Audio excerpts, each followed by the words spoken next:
Hello everyone, welcome to Encoders. সামনের শুক্রবার অর্থাৎ 27 তারিখে তোমাদের এইচএসের ফোর্থ সেমিস্টারের এক্সাম। কম্পিউটার অ্যাপ্লিকেশনে 3টে সাবজেক্ট আছে, অপারেটিং সিস্টেম, ডিবিএমএস এবং এআই।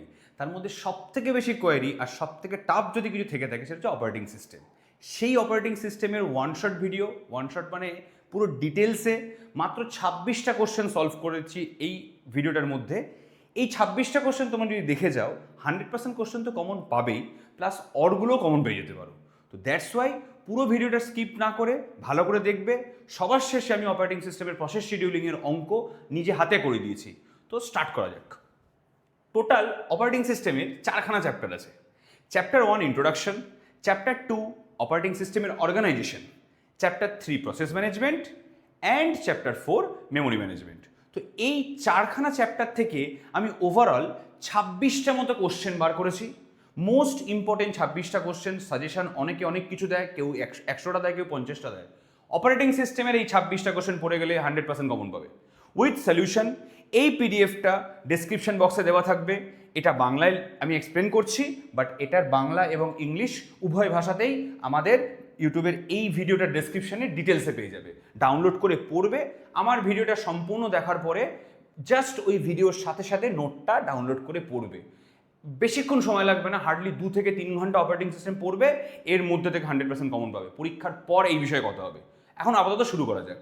প্রথম যে দুটো চ্যাপ্টার করিয়েছি আমি সেটা হচ্ছে ইন্ট্রোডাকশন, আর এইটা পুরোটাই সিলেবাস ওরিয়েন্টেড চ্যাপ্টার। এখানে আমার নিজস্ব ভাগ করা কিছু নেই, কাউন্সিল থেকে যে চ্যাপ্টারগুলো দিয়ে দিয়েছে সেইভাবেই আমি চ্যাপ্টার ভাগ করেছি। প্রথম চ্যাপ্টারে মাত্র 3টে কোশ্চেন, 4টে কোশ্চেন। চ্যাপ্টার 2তে 3টে কোশ্চেন। প্রথম দুটো চ্যাপ্টারে এই 4টে আর 3টে 7টা কোশ্চেন করলে এর মধ্যে থেকে কোশ্চেন আসবে। প্রথম কোশ্চেন অপারেটিং সিস্টেম কাকে বলে এবং এর ফাংশনগুলি কি। পরের কোশ্চেন বিভিন্ন ধরনের অপারেটিং সিস্টেম মানে টাইপস অফ অপারেটিং সিস্টেম। তার মধ্যে মোস্ট ইম্পর্টেন্ট 3টে কোশ্চেনের সুবিধা অসুবিধা, অর্থাৎ advantage and disadvantages of batch OS, multi programming OS, multi processing OS. আবারও বলছি, ইংলিশ এবং বাংলা দুটো ভার্সানেই কিন্তু এই নোটটা আপলোডেড থাকবে ডেসক্রিপশনে। কোনো যারা ইংলিশ ভার্সান তাদের ভয় পাওয়ার কোনো অসুবিধা দরকার নেই। দেন 3টে টাইপ অফ অপারেটিং সিস্টেম আছে, যেমন distributed, time sharing, real time. এই অপারেটিং সিস্টেমগুলোর কাকে বলে আসে এবং এর এক্সাম্পল আসে সব থেকে বেশি, তাই আসার কথা। চ্যাপ্টার 2তে অপারেটিং সিস্টেমের অর্গানাইজেশনে কী কী আসছে, আর্কিটেকচার, শেল কার্নেল ডায়াগ্রাম দিয়ে শেল কাকে বলে, কার্নেল কাকে বলে, অ্যাপ্লিকেশন প্রোগ্রামের মধ্যে সিস্টেম কল এবং সিস্টেম প্রোগ্রাম কাকে বলে, এবং তাদের সাথে কার্নেল মোড আর ইউজার মোড কী। দেন সব থেকে ইম্পর্টেন্ট আর সব থেকে বড় জায়গা প্রসেস ম্যানেজমেন্ট, যার মধ্যে সব থেকে বেশি সংখ্যক কোশ্চেন আছে। এখানে আমি এই পুরো চ্যাপ্টারের মধ্যে থেকে 11টা কোশ্চেন বার করেছি।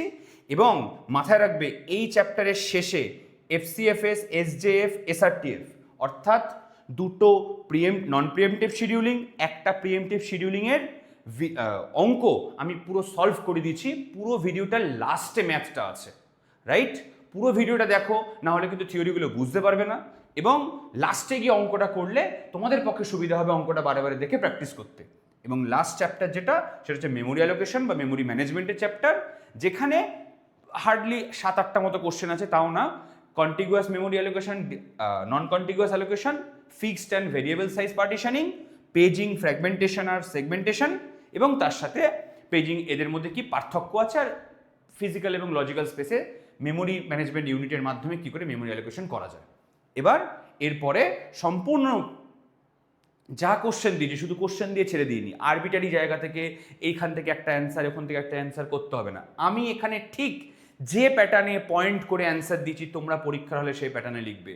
দেখো, ফার্স্ট অফ অল 2 মার্কসের, 3 মার্কসের আর 5 মার্কসের 3টে মার্কসের কোশ্চেনে অ্যান্সার তোমায় করতে হবে। টোটাল অপারেটিং সিস্টেম থেকে 10 মার্কস আছে, যার মধ্যে একটা 5 মার্কসের অ্যান্সার করতে হবে, একটা 3 মার্কসের অ্যান্সার করতে হবে, একটা 2 মার্কসের অ্যান্সার করতে হবে। দুটো 2 মার্কসের দেবে, একটা করতে হবে। দুটো 3 মার্কসের দেবে, একটা করতে হবে। দুটো 5 মার্কসের দেবে, একটা করতে হবে। 6টা কোশ্চেন থাকবে, 3টে কোশ্চেন অ্যান্সার করতে হবে। এই 26টা কোশ্চেন যদি তুমি পড়ে যাও, 3টে কোশ্চেন অ্যান্সার করেও অরগুলো ইচ্ছা হবে অরগুলো লিখে আসি, রাইট? নেক্সট চলো অ্যান্সার সলিউশন দেওয়া যাক। প্রথমত অপারেটিং সিস্টেম কাকে বলে। অপারেটিং সিস্টেম হচ্ছে যখন তোমরা কোনো কোনো ল্যাপটপ বা ডেস্কটপ অন করো, তখন সবার প্রথমে দেখবে একটা উইন্ডোজের লোগো দেখায়, উইন্ডোজের সাইন দেখিয়ে নীল কালারের একটা বিষয় খোলে, ওটা হচ্ছে অপারেটিং সিস্টেম। আজ যদি উইন্ডোজ ইনস্টল করা না থাকে তোমার ল্যাপটপে, তাহলে কি তোমার ল্যাপটপ অন করা পসিবল? ল্যাপটপটা অ্যাজ এ হার্ডওয়্যার তোমার কাছে আছে, তুমি অ্যাজ এ ইউজার তোমার কাছে আছো, কিন্তু অপারেটিং সিস্টেম না থাকলে ওই হার্ডওয়্যারের সাথে ইউজারের কমিউনিকেশন কী করবে? তাই অপারেটিং সিস্টেমের সোজা সাপটা অ্যান্সার হচ্ছে হার্ডওয়্যারের সাথে ইউজারের, হার্ডওয়্যারের সাথে হিউম্যানের মধ্যে কমিউনিকেশন করতে যে মিডিয়ামটা কাজে লাগে সেই মিডিয়ামটা হচ্ছে অপারেটিং সিস্টেম। বাংলায় কি বলছে? অপারেটিং সিস্টেম হলো এমন একটি সিস্টেম সফটওয়্যার, এটা একটা সিস্টেম সফটওয়্যার যা কম্পিউটারের হার্ডওয়্যার এবং ব্যবহারকারী মানে ইউজারের মধ্যে একটা সেতুবন্ধন বা একটা কানেকশন বিল্ড আপ করে। এটি ইউজার অর্থাৎ ব্যবহারকারী এবং কম্পিউটারের মেশিনের মধ্যে সংযোগ রক্ষা করে ও বিভিন্ন রকমের প্রোগ্রাম ও অ্যাপ্লিকেশন চালাতে সাহায্য করে। অর্থাৎ শুধুমাত্র যে কমিউনিকেশন রক্ষা করছে তা নয়, শুধুমাত্র যে হার্ডওয়্যারের সাথে ইউজারের কমিউনিকেশন করছে বা মিডিয়াম হিসেবে কাজ করছে তা নয়, অপারেটিং সিস্টেমের আরও অনেক কাজ আছে। কি কি কাজ আছে? অপারেটিং সিস্টেমের কাজের মধ্যে সবথেকে ইম্পর্টেন্ট যেগুলো, সবার প্রথম প্রসেস ম্যানেজমেন্ট, নেক্সট আসছে মেমোরি ম্যানেজমেন্ট, দেন আসছে সিস্টেম ম্যানেজমেন্ট। সিস্টেম ম্যানেজমেন্টের মধ্যে মোস্ট ইম্পর্টেন্ট জায়গা হচ্ছে ফাইল সিস্টেম ম্যানেজমেন্ট, ফাইল কী করে সেভ করব, কী করে রিড করব। এই দুটো তোমাদের চ্যাপ্টার 3 আর চ্যাপ্টার 4 অর্থাৎ প্রসেস ম্যানেজমেন্ট, মেমোরি ম্যানেজমেন্ট, এই দুটো পুরো ডিটেলসে তোমাদের সিলেবাসে আছে। যে কোনো কলেজে বিসিএ, বিটেক, এমসিএ যাই পড়তে যাও না কেন, এই দুটোর থেকে সব থেকে বেশি কোশ্চেন আসে। তাই আমাদের যে কোশ্চেন পেপার বানানো হয়েছে, প্রথম দুটো চ্যাপ্টার অর্থাৎ ইন্ট্রোডাকশন আর অর্গানাইজেশন থেকে বানানো হচ্ছে 7টা কোশ্চেন, আর এই দুটোর থেকে 11টা কোশ্চেন দেওয়া হয়েছে প্রসেস ম্যানেজমেন্ট থেকে। মেমোরি ম্যানেজমেন্ট থেকে আমি দিয়েছি টোটাল 7টা মতো কোশ্চেন। তো এই দুটো সব থেকে বেশি পরিমাণ কোশ্চেন আছে। নেক্সট, এই দুটো ছাড়া, প্রসেস ম্যানেজমেন্ট আর মেমোরি ম্যানেজমেন্ট ছাড়া কী কাজ করে? File management system, device management, security ও অ্যাক্সেস কন্ট্রোল, ইউজার ইন্টারফেস অর্থাৎ ইউআই, জিইউআই, সিইউআই যে ইউআই ইউজার ইন্টারফেস, এবং নেটওয়ার্ক ম্যানেজমেন্ট। এগুলো পুরো ডিটেলসে কাজ। এবার স্যার তোমাদের মনে হতে পারে এবার যে স্যার এতগুলো কোশ্চেন পয়েন্ট কেন দিয়েছেন?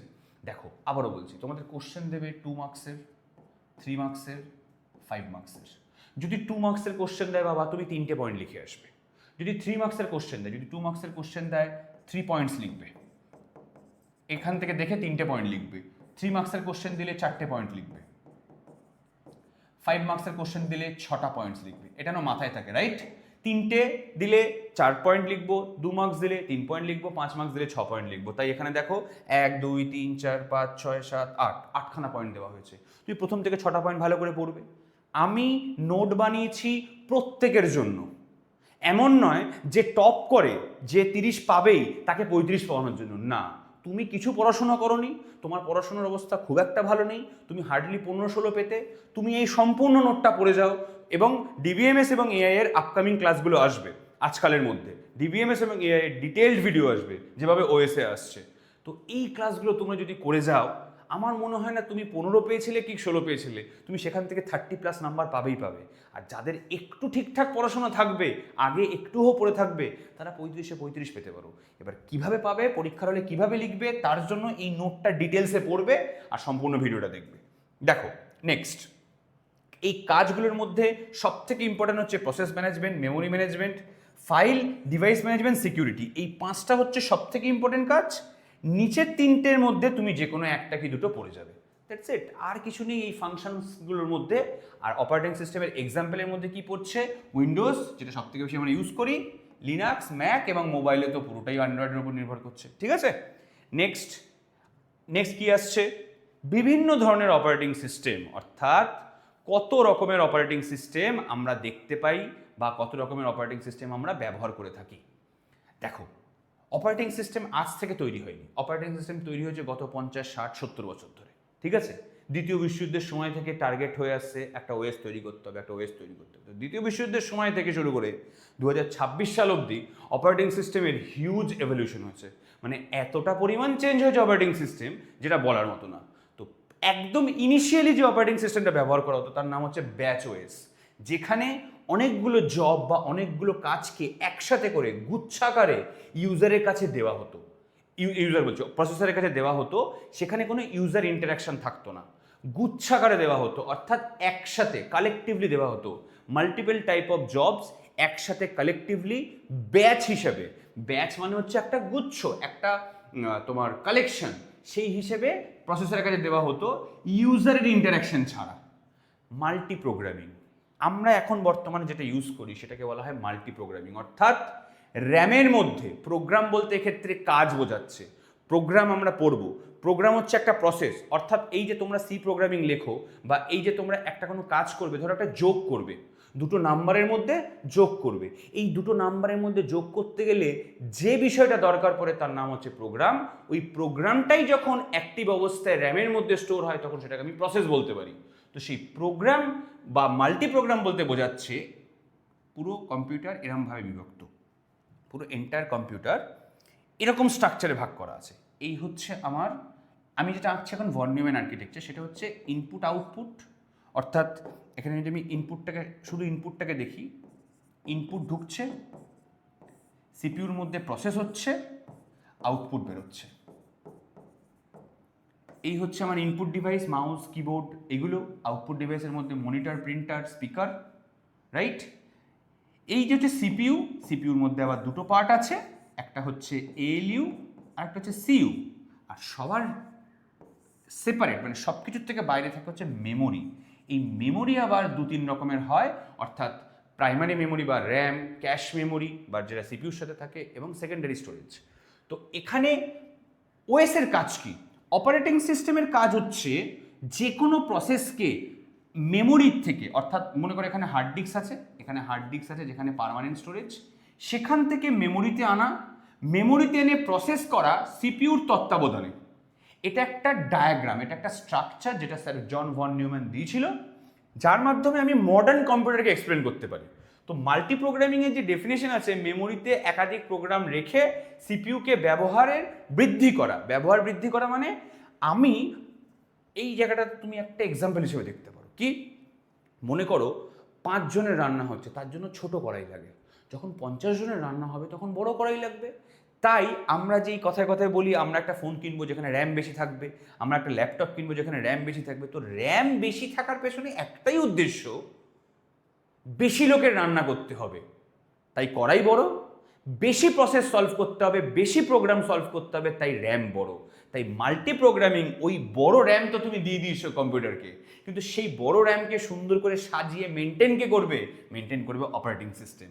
তার নাম হচ্ছে মাল্টি প্রোগ্রামিং অপারেটিং সিস্টেম। বর্তমান যুগে মেজরিটি অফ অপারেটিং সিস্টেম হচ্ছে মাল্টি প্রোগ্রামিং অপারেটিং সিস্টেম। এরপর আর এক ধরনের মাল্টি প্রসেসিং।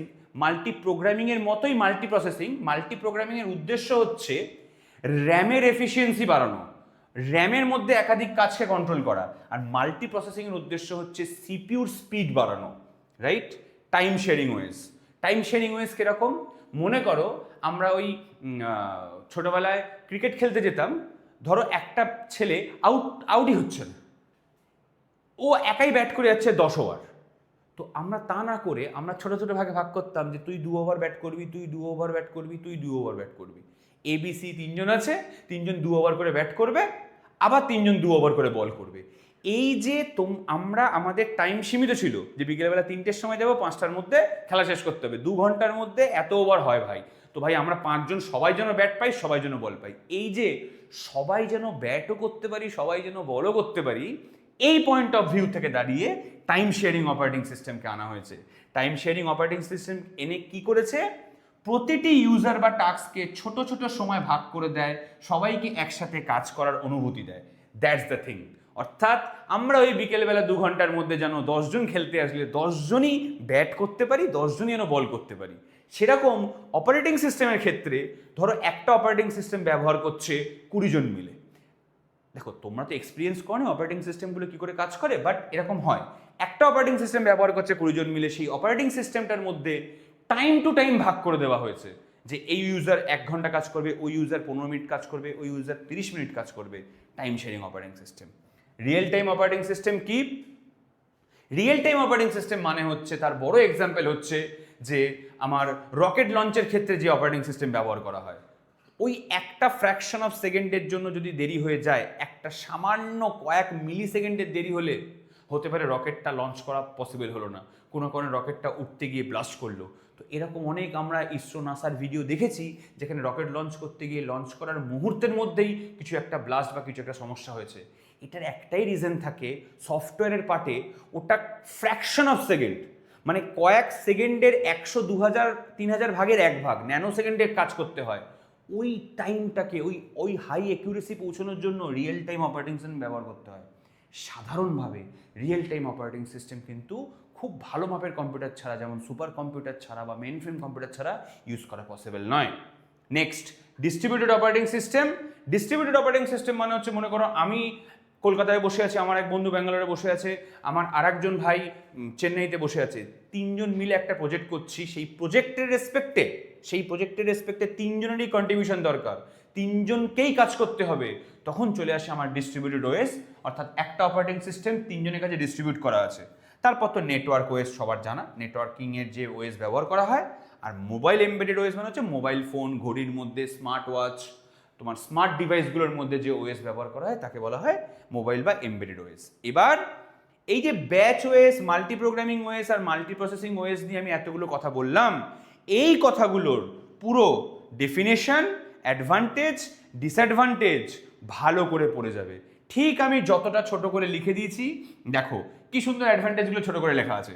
একাধিক সিপিইউ থাকায় দ্রুত এক্সিকিউশন, কোনো একটি সিপিইউ ফেল করলেও সিস্টেম চলবে, মানে সিস্টেম চলে। ডিসঅ্যাডভান্টেজ, হার্ডওয়্যারের খরচ বেশি, ওএসকে সিঙ্ক্রোনাইজেশন ও ইন্টার সিপিইউ কমিউনিকেশন সামলাতে হয়, খুব জটিল ডিজাইন, কমপ্লেক্স ডিজাইন। অর্থাৎ আমার অ্যাডভান্টেজ ডিসঅ্যাডভান্টেজগুলো ছোট ছোট পয়েন্টে লেখা। আস্তে আস্তে উচ্চ মাধ্যমিকের প্যাটার্ন পাল্টাচ্ছে, অনেকটা পাল্টে গেছে গত 2 বছরে। আপকামিং টাইমে উচ্চ মাধ্যমিকের বোর্ড কাউন্সিল চাইছে না কোনোভাবে যে একটা স্টুডেন্ট একটা ছোট অ্যান্সারকে একটা গাঁজাখড়ি গল্প দিয়ে বড় সড়ো অ্যান্সার করুক না। টু দ্য পয়েন্ট লেখো, ছোট ছোট অ্যান্সার লেখো, তোমার পড়তেও সুবিধে হবে, তোমার লিখতেও সুবিধে হবে। আমার এই ভিডিওটা দেখার পরে, এই নোটটা পড়ার পরে বাড়িতে একবার ভালো করে কোশ্চেনগুলো মুখস্থ করে না দেখে লেখা প্র্যাকটিস করবে। দেখি পরীক্ষার হলে গিয়ে লিখতে সমস্যাই হচ্ছে না। তোমাকে যদি কোনো পয়েন্ট দিয়ে দেয়, এখানে একটা লেখার ব্যাপার আছে, তোমাকে যদি কোনো একটা পয়েন্ট দিয়ে দেয়, ধরো বললো এখানে disadvantage of multi processing OS, তোমাকে লিখতে বললো মাল্টি প্রসেসিং ওএস ইউজ করার অসুবিধাগুলি লেখো। তো টোটাল এখানে কতগুলো পয়েন্ট আছে? একটা পয়েন্ট আছে, দুটো পয়েন্ট আছে, তিনটে পয়েন্ট আছে। হলো, তুমি কিভাবে লিখবে? তুমি এরকম করে না লিখে, এখানে লেখার পেছনে কারণ হচ্ছে যাতে কম্প্যাক্ট হয়, এই পিডিএফটা যাতে কম্প্যাক্ট হয়, ছোটোর মধ্যে দেখতে পাও তুমি, এইখানে এরকম বুলেট দিয়ে দিয়ে লিখবে। ওপরে একটা হেডিং করবে, ওপরে মনে করো একটা হেডিং করলে এরকম জায়গাতে যে মাল্টি প্রসেসিং ওএস ব্যবহার করার অসুবিধা, এখানে হেডিং থাকলো, তিনটে বুলেটে এই লাইনটাকে এখানে লিখে দিলে খরচ বেশি, ওএসকে সিঙ্ক্রোনাইজেশন ও ইন্টার সিপিইউ কমিউনিকেশন সামলাতে হয়, আর 3 নম্বরে এর ডিজাইন অনেক জটিল। যে এক্সামিনার দেখছে সে পরপর 3টে পয়েন্ট দেখবে, 3 বসি চলে যাবে, তা সে অত ঝামেলা করতে আসবে না। এটাই আমি বলতে চাইছি, তোমরা অ্যান্সার অনেক জটিল করে লেখো, অ্যান্সার সহজ করো, টু দ্য পয়েন্ট করো, ইনফরমেটিভ করো, কোনো আননেসেসারি বাক্য ওর মধ্যে লিখো না। চলো নেক্সট, এই পিডিএফের এই জায়গাটা খুব ভালো করে ক্লিয়ারলি পড়বে, নাহলে কিন্তু পরে সমস্যা হবে। দেন বলেছে distributed OS, time sharing OS, real time OS বলতে কি বোঝো, বাস্তব জীবন উদাহরণ দাও। আমি অলরেডি বাস্তব জীবনের উদাহরণ দিয়ে কিন্তু বুঝিয়ে দিয়েছি, ভালো করে এই জায়গাটা পড়বে। এই জায়গাটা কিন্তু যদি কোনোভাবে মিস হয়ে যায়, এইখান থেকে কিন্তু প্রচুর কোশ্চেন আসবে। তো যতটা সম্ভব, যতটা তাড়াতাড়ি পড়া যায়, এই জায়গাটা নিজের মতো করে পড়ে থিওরি লিখে রাখবে নিজের জন্য। এই গেল আমার 4খানা কোশ্চেন চ্যাপ্টার 1-এর। চ্যাপ্টার 2-তে মাত্র 3টে কোশ্চেন। ফার্স্ট চ্যাপ্টারে 4টে কোশ্চেন দিয়েছি, চ্যাপ্টার 2-তে মাত্র 3টে কোশ্চেন দিয়েছি। কি কি? ওএস আর্কিটেকচারের মধ্যে শেল কার্নেল কাকে বলে, বা শেল কার্নেল ডায়াগ্রাম। এই ডায়াগ্রামটা খুব ইম্পর্টেন্ট, জাস্ট পেন অ্যান্ড পেপারে ভালো করে ডায়াগ্রামটা আঁকবে। ডায়াগ্রামটার মধ্যে যেটা বোঝাতে চেয়েছি সেটা হচ্ছে, বেসিক্যালি এখানে একদম উপরে থাকে অ্যাপ্লিকেশন প্রোগ্রাম। অ্যাপ্লিকেশন প্রোগ্রাম কি বাবা? যখন তুমি তোমার ল্যাপটপ অন করো, ল্যাপটপের মধ্যে তুমি কিন্তু ডিরেক্ট গিয়ে ব্ল্যাক স্ক্রিনে কাজ করো না, তুমি কোনো একটা অ্যাপ বা আইকনে ক্লিক করো। সেই অ্যাপ বা আইকনটাকে বলা হচ্ছে অ্যাপ্লিকেশন। অ্যাপ্লিকেশন সফটওয়্যার, দু রকমের, system software, application software. System software মানে হচ্ছে অপারেটিং সিস্টেম, আরও আছে অনেকগুলো সফটওয়্যার, বাট অপারেটিং সিস্টেম ধরে চলো, 95% হচ্ছে অপারেটিং সিস্টেম, অর্থাৎ সিস্টেম সফটওয়্যারের পার্ট। আর অ্যাপ্লিকেশন সফটওয়্যার হচ্ছে অপারেটিং সিস্টেমের ওপরে যেটা চলে, একদম কোর যেটা থাকে সেটা হচ্ছে হার্ডওয়্যার। হার্ডওয়্যারের ওপরে এই শেল আর কার্নেলটা নিয়ে, হার্ডওয়্যারের ওপরে এই শেল আর কার্নেল, অর্থাৎ আমি বলতে পারি অপারেটিং সিস্টেম দুটো জিনিস দিয়ে তৈরি, একটা হচ্ছে শেল আর একটা হচ্ছে কার্নেল। শেল আর কার্নেল এই দুটো কম্পোনেন্ট দিয়ে অপারেটিং সিস্টেম তৈরি। অপারেটিং সিস্টেমের ওপরে থাকে অ্যাপ্লিকেশন সফটওয়্যার, অপারেটিং সিস্টেমের নিচে থাকে হার্ডওয়্যার। অর্থাৎ এখানে খুব সিম্পল একটা লজিক, এই একদম ওপরে যে কোনো ধরনের অ্যাপ, সেখান থেকে আমার দেবে হচ্ছে শেলে, সেখান থেকে যাবে কার্নেলে, আর কার্নেল কন্ট্রোল করে হার্ডওয়্যারকে। এই হচ্ছে শেল কার্নেলের আর্কিটেকচার। কি বলছে শেল কাকে বলে? ইউজারের দরজা। ভাষাটা শুনে মনে হতে পারে এটা কি ধরনের কথা, অ্যাকচুয়ালি তাই। ইউজার যার মাধ্যমে ওএস এর সাথে কানেকশন তৈরি করবে বা গেটওয়ে অফ দ্য ইউজার হচ্ছে শেল। টার্মিনালে টাইপ করার কমান্ড অর্থাৎ জিইউআই, যেটা হচ্ছে তোমার উইন্ডোজের ক্ষেত্রে কমান্ড প্রম্পট খুলে কালো স্ক্রিনে আমরা যদি কয়েকটা না কিছু টাইপ করি, ধরো ডেট টাইপ করে ডেট টাইম দেখিয়ে দেবে। ওই যে কার্নেলে টাইপ করা কমান্ড শেল গ্রহণ করে, সেটাকে বুঝে কার্নেলকে অনুরোধ পাঠায়। এই যে অনুরোধ পাঠানোটাকে বলা হয় সিস্টেম কল। নেক্সট আসছি সিস্টেম কল, সিস্টেম প্রোগ্রাম কাকে বলে। এই রিকোয়েস্ট যেটা পাঠাচ্ছে সেটা হচ্ছে সিস্টেম কল, এবং ওই রিকোয়েস্টটাকে নিয়ে কার্নেল কি করে, কার্নেল হার্ডওয়্যারকে অ্যাক্সেস করে। অর্থাৎ খুব সুন্দর একটা আর্কিটেকচার, সিম্পল আর্কিটেকচার।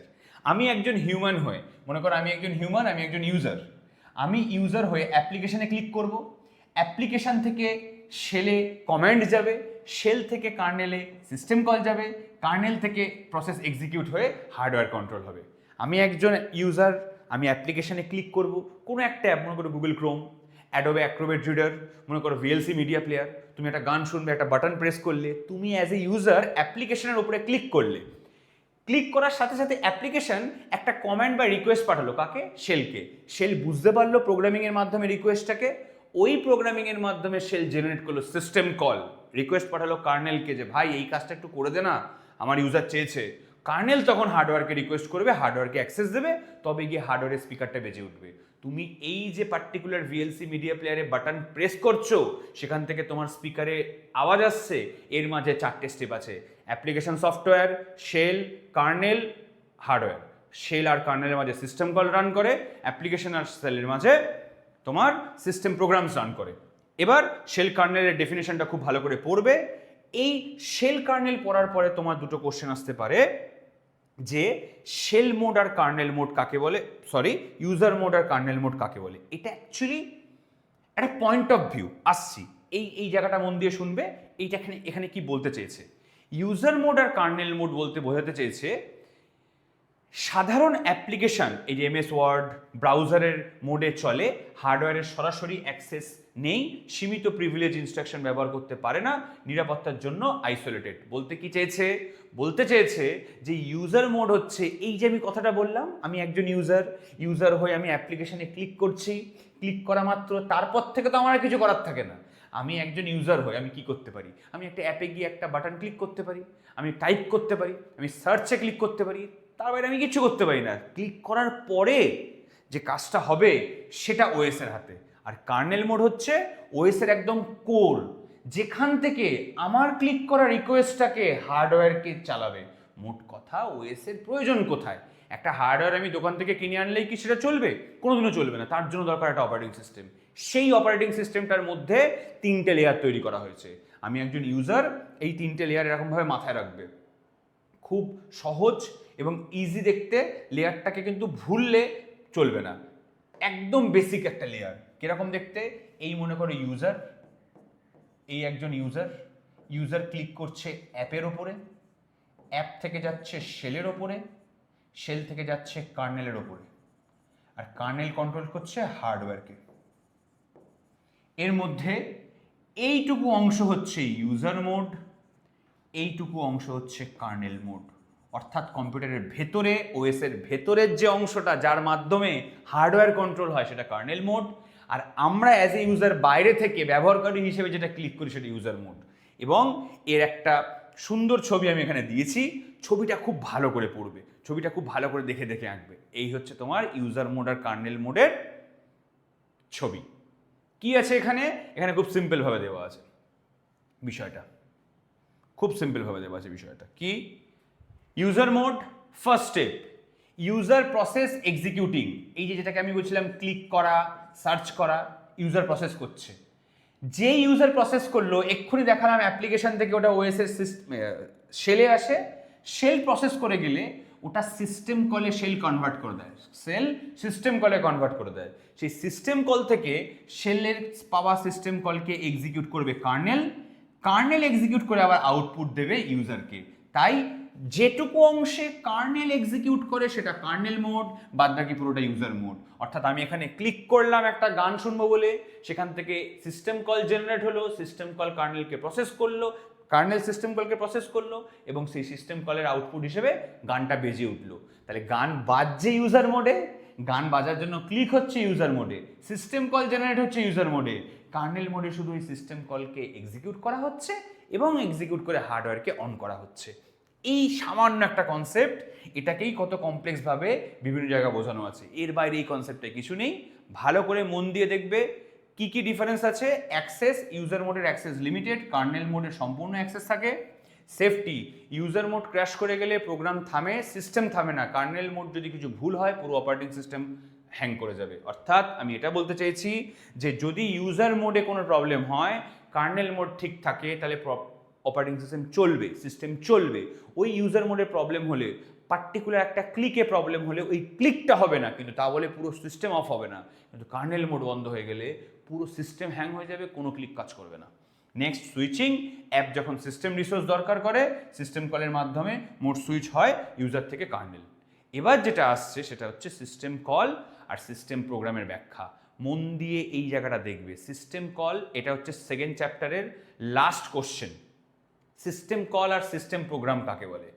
একটু আগে আমি বললাম অ্যাপ্লিকেশন প্রোগ্রাম থেকে, অ্যাপ থেকে যখন কোনো রিকোয়েস্ট ওএস এর কাছে যায়, তখন যেটা যায় সেটা আসলে সিস্টেম প্রোগ্রাম, আর শেল থেকে কার্নেলের কাছে যেটা যায় সেটা সিস্টেম কল। খুব সিম্পল, খুব সিম্পল। অ্যাপ থেকে যখন কোনো প্রোগ্রাম ওএস এর কাছে যায়, অ্যাপ থেকে যখন প্রোগ্রাম শেলের কাছে যায়, শেল থেকে কার্নেলের কাছে যায়, কার্নেল থেকে হার্ডওয়্যারের কাছে যায়, এই জায়গাটাকে বলে সিস্টেম প্রোগ্রাম। এই জায়গাটায় সিস্টেম প্রোগ্রাম চলে, এই জায়গাটায় সিস্টেম প্রোগ্রাম চলে, এই জায়গাটায় সিস্টেম কল চলে। ইউজার মোডে প্রোগ্রাম কার্নেলের সেবা নিতে যে ইন্টারফেস ব্যবহার করে ফাইল ওপেন করতে, সেইখানে হচ্ছে সিস্টেম কল। সিস্টেম প্রোগ্রাম হচ্ছে ওএস এর কাছে আসা, এই যে ওএস এর কাছে আসছে, এই যে ওএস এর কাছে আসছে, সেই কমান্ড ইন্টারপ্রেটার মানে কপি করা, ডিলিট করা, ক্লিক করা, এই সবটা যেখানে হয় সেইগুলোকে বলা হয় system program. Actually system call হচ্ছে একটা প্রোগ্রাম, একটা ধরনের প্রোগ্রাম। যখন তুমি একটু হায়ার লেভেলে পড়াশোনা করবে কম্পিউটার সায়েন্স নিয়ে, তখন বুঝতে পারবে সিস্টেম কল আসলে একটা ফাংশন, একটা প্রোগ্রামের স্পেসিফিক কাজের অংশ। আর সিস্টেম প্রোগ্রাম হচ্ছে একটা বড় প্রোগ্রাম। অর্থাৎ আমি যখন একটা ক্লিক করি বা আমি যখন একটা কিছু সার্চ করি, তখন তার মধ্যে অনেকগুলো ছোটো ছোটো সিস্টেম কল জেনারেট হয়। একটা সিস্টেম প্রোগ্রামের মধ্যে অনেকগুলো ছোটো ছোটো সিস্টেম কল জেনারেট হয়। অর্থাৎ এই জায়গাটা খুব ভালো করে পড়বে, পড়ে দেন এই ছবিটাকে মাথায় রাখবে। সিস্টেম কল আর সিস্টেম প্রোগ্রাম লিখতে দিলে এই ছবিটা আর এই লেখাটা লিখবে। এরপর আসি থার্ড চ্যাপ্টারে। থার্ড চ্যাপ্টারে কি আছে? থার্ড চ্যাপ্টার শুরু হচ্ছে প্রসেস। আচ্ছা, আর একটা কোশ্চেন এখানে সলভ করে নিই প্রসেস করার আগে, সেটা হচ্ছে ইউজারের ভিউজ বা দৃষ্টিভঙ্গি। ভিউজ বলতে বোঝাচ্ছে ইউজার ভিউ আর সিস্টেম ভিউ। খুব ইন্টারেস্টিং একটা কনসেপ্ট। এই ছবিটার দিকে একবার তাকাও, মাথায় রেখো অপারেটিং সিস্টেম থাকে মাঝখানে, হার্ডওয়্যারও অপারেটিং সিস্টেমের দিকে তাকিয়ে থাকে, যে ইউজার ইউজ করছে সেও অপারেটিং সিস্টেমের দিকে তাকিয়ে থাকে। ইউজার যখন অপারেটিং সিস্টেমের দিকে তাকিয়ে থাকে বা কাজ করে, ক্লিক করে, সার্চ করে, এডিট করে, তখন সেটা হয় ইউজার ভিউ। অপারেটিং সিস্টেম যখন কোনো কিছু এক্সিকিউট করার জন্য কার্নেলকে ইনস্ট্রাকশন দেয়, তখন হার্ডওয়্যারের ওপর যে কাজটা হয় সেটা হচ্ছে হার্ডওয়্যারের রেসপেক্টে সিস্টেম ভিউ। কি বলেছে এখানে? এখানে বলেছে ইউজার ভিউ। ইউজার কিভাবে ওএসকে দেখে? সহজ ব্যবহার, ভালো পারফরমেন্স এবং নিরাপত্তা। অর্থাৎ খুব সিম্পল ইউজ, গুড পারফরমেন্স এবং সিকিউরিটি, রাইট? এবং সিঙ্গেল ইউজারের রেসপেক্টে একটা কাজ হয়, মাল্টি ইউজারের রেসপেক্টে একরকমভাবে কাজ হয়, এমবেডেড ইউজারের ক্ষেত্রে একরকমের কাজ হয়। অর্থাৎ ইউজার ভিউ কিন্তু বিভিন্ন ধরনের হতে পারে। ডিফারেন্ট অপারেটিং সিস্টেমের জন্য ডিফারেন্ট ইউজার ভিউ থাকে, কিন্তু কার্নেল ভিউ বা সিস্টেম ভিউ কিন্তু খুব একটা ডিফারেন্স নয়। দেখে নিই কি, ওএসকে রিসোর্স ম্যানেজার হিসেবে দেখে, সিপিইউ, মেমোরি, আইও দক্ষভাবে ভাগ করে। অর্থাৎ ওএস হচ্ছে বাড়ির সবথেকে ইম্পর্টেন্ট মেম্বার, যে বাইরের কাজও সামলাচ্ছে, যে ঘরের কাজও সামলাচ্ছে। অর্থাৎ ইউজার ভিউর দিক থেকে দেখলে, অর্থাৎ যে ব্যবহার করছে তার এন্ড থেকে দেখলে বোঝা যায় যে এই জায়গায় একটা সুন্দর এক্সপ্লেনেশন দিয়ে দিই, আমি বুঝতে পারবে। একটা সুন্দর ছবি দিয়ে দিই। এই জায়গাটা এঁকে বোঝাই, ভালো করে বুঝতে পারবে। এই হচ্ছে আমার অপারেটিং সিস্টেম, ঠিক আছে? এইবার এখানে তুমি কিছু ক্লিক করছো, কিছু কমান্ড দিচ্ছ, কিছু প্রোগ্রাম লিখছো, সিম্পল প্রোগ্রাম লিখছো, আর কোনো কিছু ইউজার ইন্টারফেসের কাজ করছো। এই সব কটা কাজই কিন্তু তুমি অপারেটিং সিস্টেমের ওপরে করছো। এই যে অপারেটিং সিস্টেমের ওপরে করছো, যে কাজগুলো তুমি অ্যাজ এ ইউজার ল্যাপটপ খুলে করতে পারবে, সেই পোর্শনটাকে বলা হবে ইউজার ভিউ। আর এইদিকে সিপিইউ কন্ট্রোল করার জন্য সিপিইউ তাকিয়ে আছে অপারেটিং সিস্টেমের দিকে, ইনপুট আউটপুট ডিভাইসগুলো তাকিয়ে আছে অপারেটিং সিস্টেমের দিকে, মেমোরি নিজেকে ম্যানেজ করার জন্য তাকিয়ে আছে অপারেটিং সিস্টেমের দিকে, এবং সর্বোপরি হার্ড ডিস্ক অর্থাৎ এইচডিডি বা বর্তমানে এসএসডি স্টোরেজও তাকিয়েছে কিন্তু অপারেটিং সিস্টেমের দিকে। অর্থাৎ উভয়ই, একজন ইউজারও যে কাজগুলো করবে সেই কাজগুলোর জন্য ওএস এর দিকে তাকিয়ে, আর একটা হার্ডওয়্যার যা আছে আমাদের কাছে সেই হার্ডওয়্যার উপর থেকে তাকিয়ে আছে ইউজারের দিকে। অর্থাৎ এই সেকশনটাকে বলা হয় ইউজার ভিউ, এই সেকশনটাকে বলা হবে আমার সিস্টেম ভিউ। সিস্টেমের হার্ডওয়্যারগুলো যেভাবে ইউজারের দিকে, ওএস এর দিকে তাকিয়ে থাকে, সিস্টেম ভিউ। এরপরে যে কনসেপ্টটা আসে সেই কনসেপ্টের এই ছবিটা ভালো করে বুঝে নাও। এই ছবিটা আঁকতে হবে না, ইউজার ভিউ আর সিস্টেম ভিউর যে ছবিটা আমি উপরে দিয়েছি সেই ছবিটাই এনাফ পরীক্ষার জন্য। এই ছবিটা জাস্ট কনসেপ্টের কাজে লাগিয়ে নাও। এবার বিষয় হচ্ছে প্রসেস। প্রসেস কাকে বলে? প্রসেস হচ্ছে বাবা অ্যাক্টিভ প্রোগ্রামকে প্রসেস বলে। মনে করো তুমি ল্যাপটপ খুলে সি প্রোগ্রামিংয়ের একটা প্রোগ্রাম লিখলে, sum of two numbers, factorial of a given number, prime number check করার, পারফেক্ট নাম্বার চেক করার একটা প্রোগ্রাম লিখলে। প্রোগ্রামটা যখন লিখে সেভ করে তুমি রাখলে, ওটা স্টোর হচ্ছে হার্ডওয়্যারে। হার্ডওয়্যারে যখন কোনো প্রোগ্রাম, হার্ড ডিস্কে স্টোর হচ্ছে, স্টোরেজে স্টোর হচ্ছে, স্টোরেজে যখন কোনো প্রোগ্রাম স্টোর হচ্ছে সেটা একটা প্যাসিভ স্টেটে আছে, প্রোগ্রামটা অ্যাক্টিভ অবস্থাতে নেই। অর্থাৎ আমি একটা প্রোগ্রাম লিখলাম, প্রোগ্রাম লিখে সেটাকে স্টোর করব হার্ড ডিস্কে, রাইট? এই যে হার্ড ডিস্কে স্টোর করব, মনে করে এইচডিডিতে একটা প্রোগ্রাম স্টোর হলো, আমি একটা প্রোগ্রাম লিখলাম, একটা যে কোনো সি প্রোগ্রাম লিখলাম, স্যাম্পল হিসেবে ধরে নিই, সি, পাইথন, জাভাতে কোনো একটা প্রোগ্রাম তুমি লিখলে। এই প্রোগ্রামটা লেখার পরে এই প্রোগ্রামটা ততক্ষণ পর্যন্ত রান করবে না যতক্ষণ পর্যন্ত রান বাটনটা ক্লিক না করবে। যেই রান বাটন ক্লিক করবে সঙ্গে সঙ্গে অপারেটিং সিস্টেম এই প্রোগ্রামটাকে নিয়ে আসবে র্যামের মধ্যে। যে মুহূর্তে একটা প্রোগ্রাম র্যামের মধ্যে আসলো, ও এক্সিকিউট করা শুরু করে দেবে। ওই এক্সিকিউট করা শুরু করলেই ওটা হয়ে যাবে process. Process is nothing but a program in execution. Process হচ্ছে প্রোগ্রামই সেটা এক্সিকিউশন অবস্থায় থাকাকে প্রসেস বলে। প্রসেস হচ্ছে একটা প্রোগ্রামের অ্যাক্টিভ স্টেট। ফর এক্সাম্পল, ধরো তুমি তোমার সামনে দেখলে যে অনেক, ধরো কেউ খুব চিকেন খেতে পছন্দ করে, সে কি কাঁচা চিকেন খেয়ে নেবে? কাঁচা চিকেনটা স্টোর করে রাখি আমরা ফ্রিজের মধ্যে, ওটা স্টোরেজ, ওটা হচ্ছে আমার প্রোগ্রাম। ওটাকে নিয়ে ভালো করে পরিষ্কার করে জল দিয়ে ধুয়ে ভালো করে তেল মশলা দিয়ে দেন ভালো করে যখন রান্না করব কড়াইতে, ওটা হচ্ছে আমার প্রসেস। চিকেনটা এবার খাওয়ার জায়গাতে গেল। অর্থাৎ প্রোগ্রাম যদি কাঁচা চিকেন হয়, প্রসেস হচ্ছে রান্না করা চিকেন।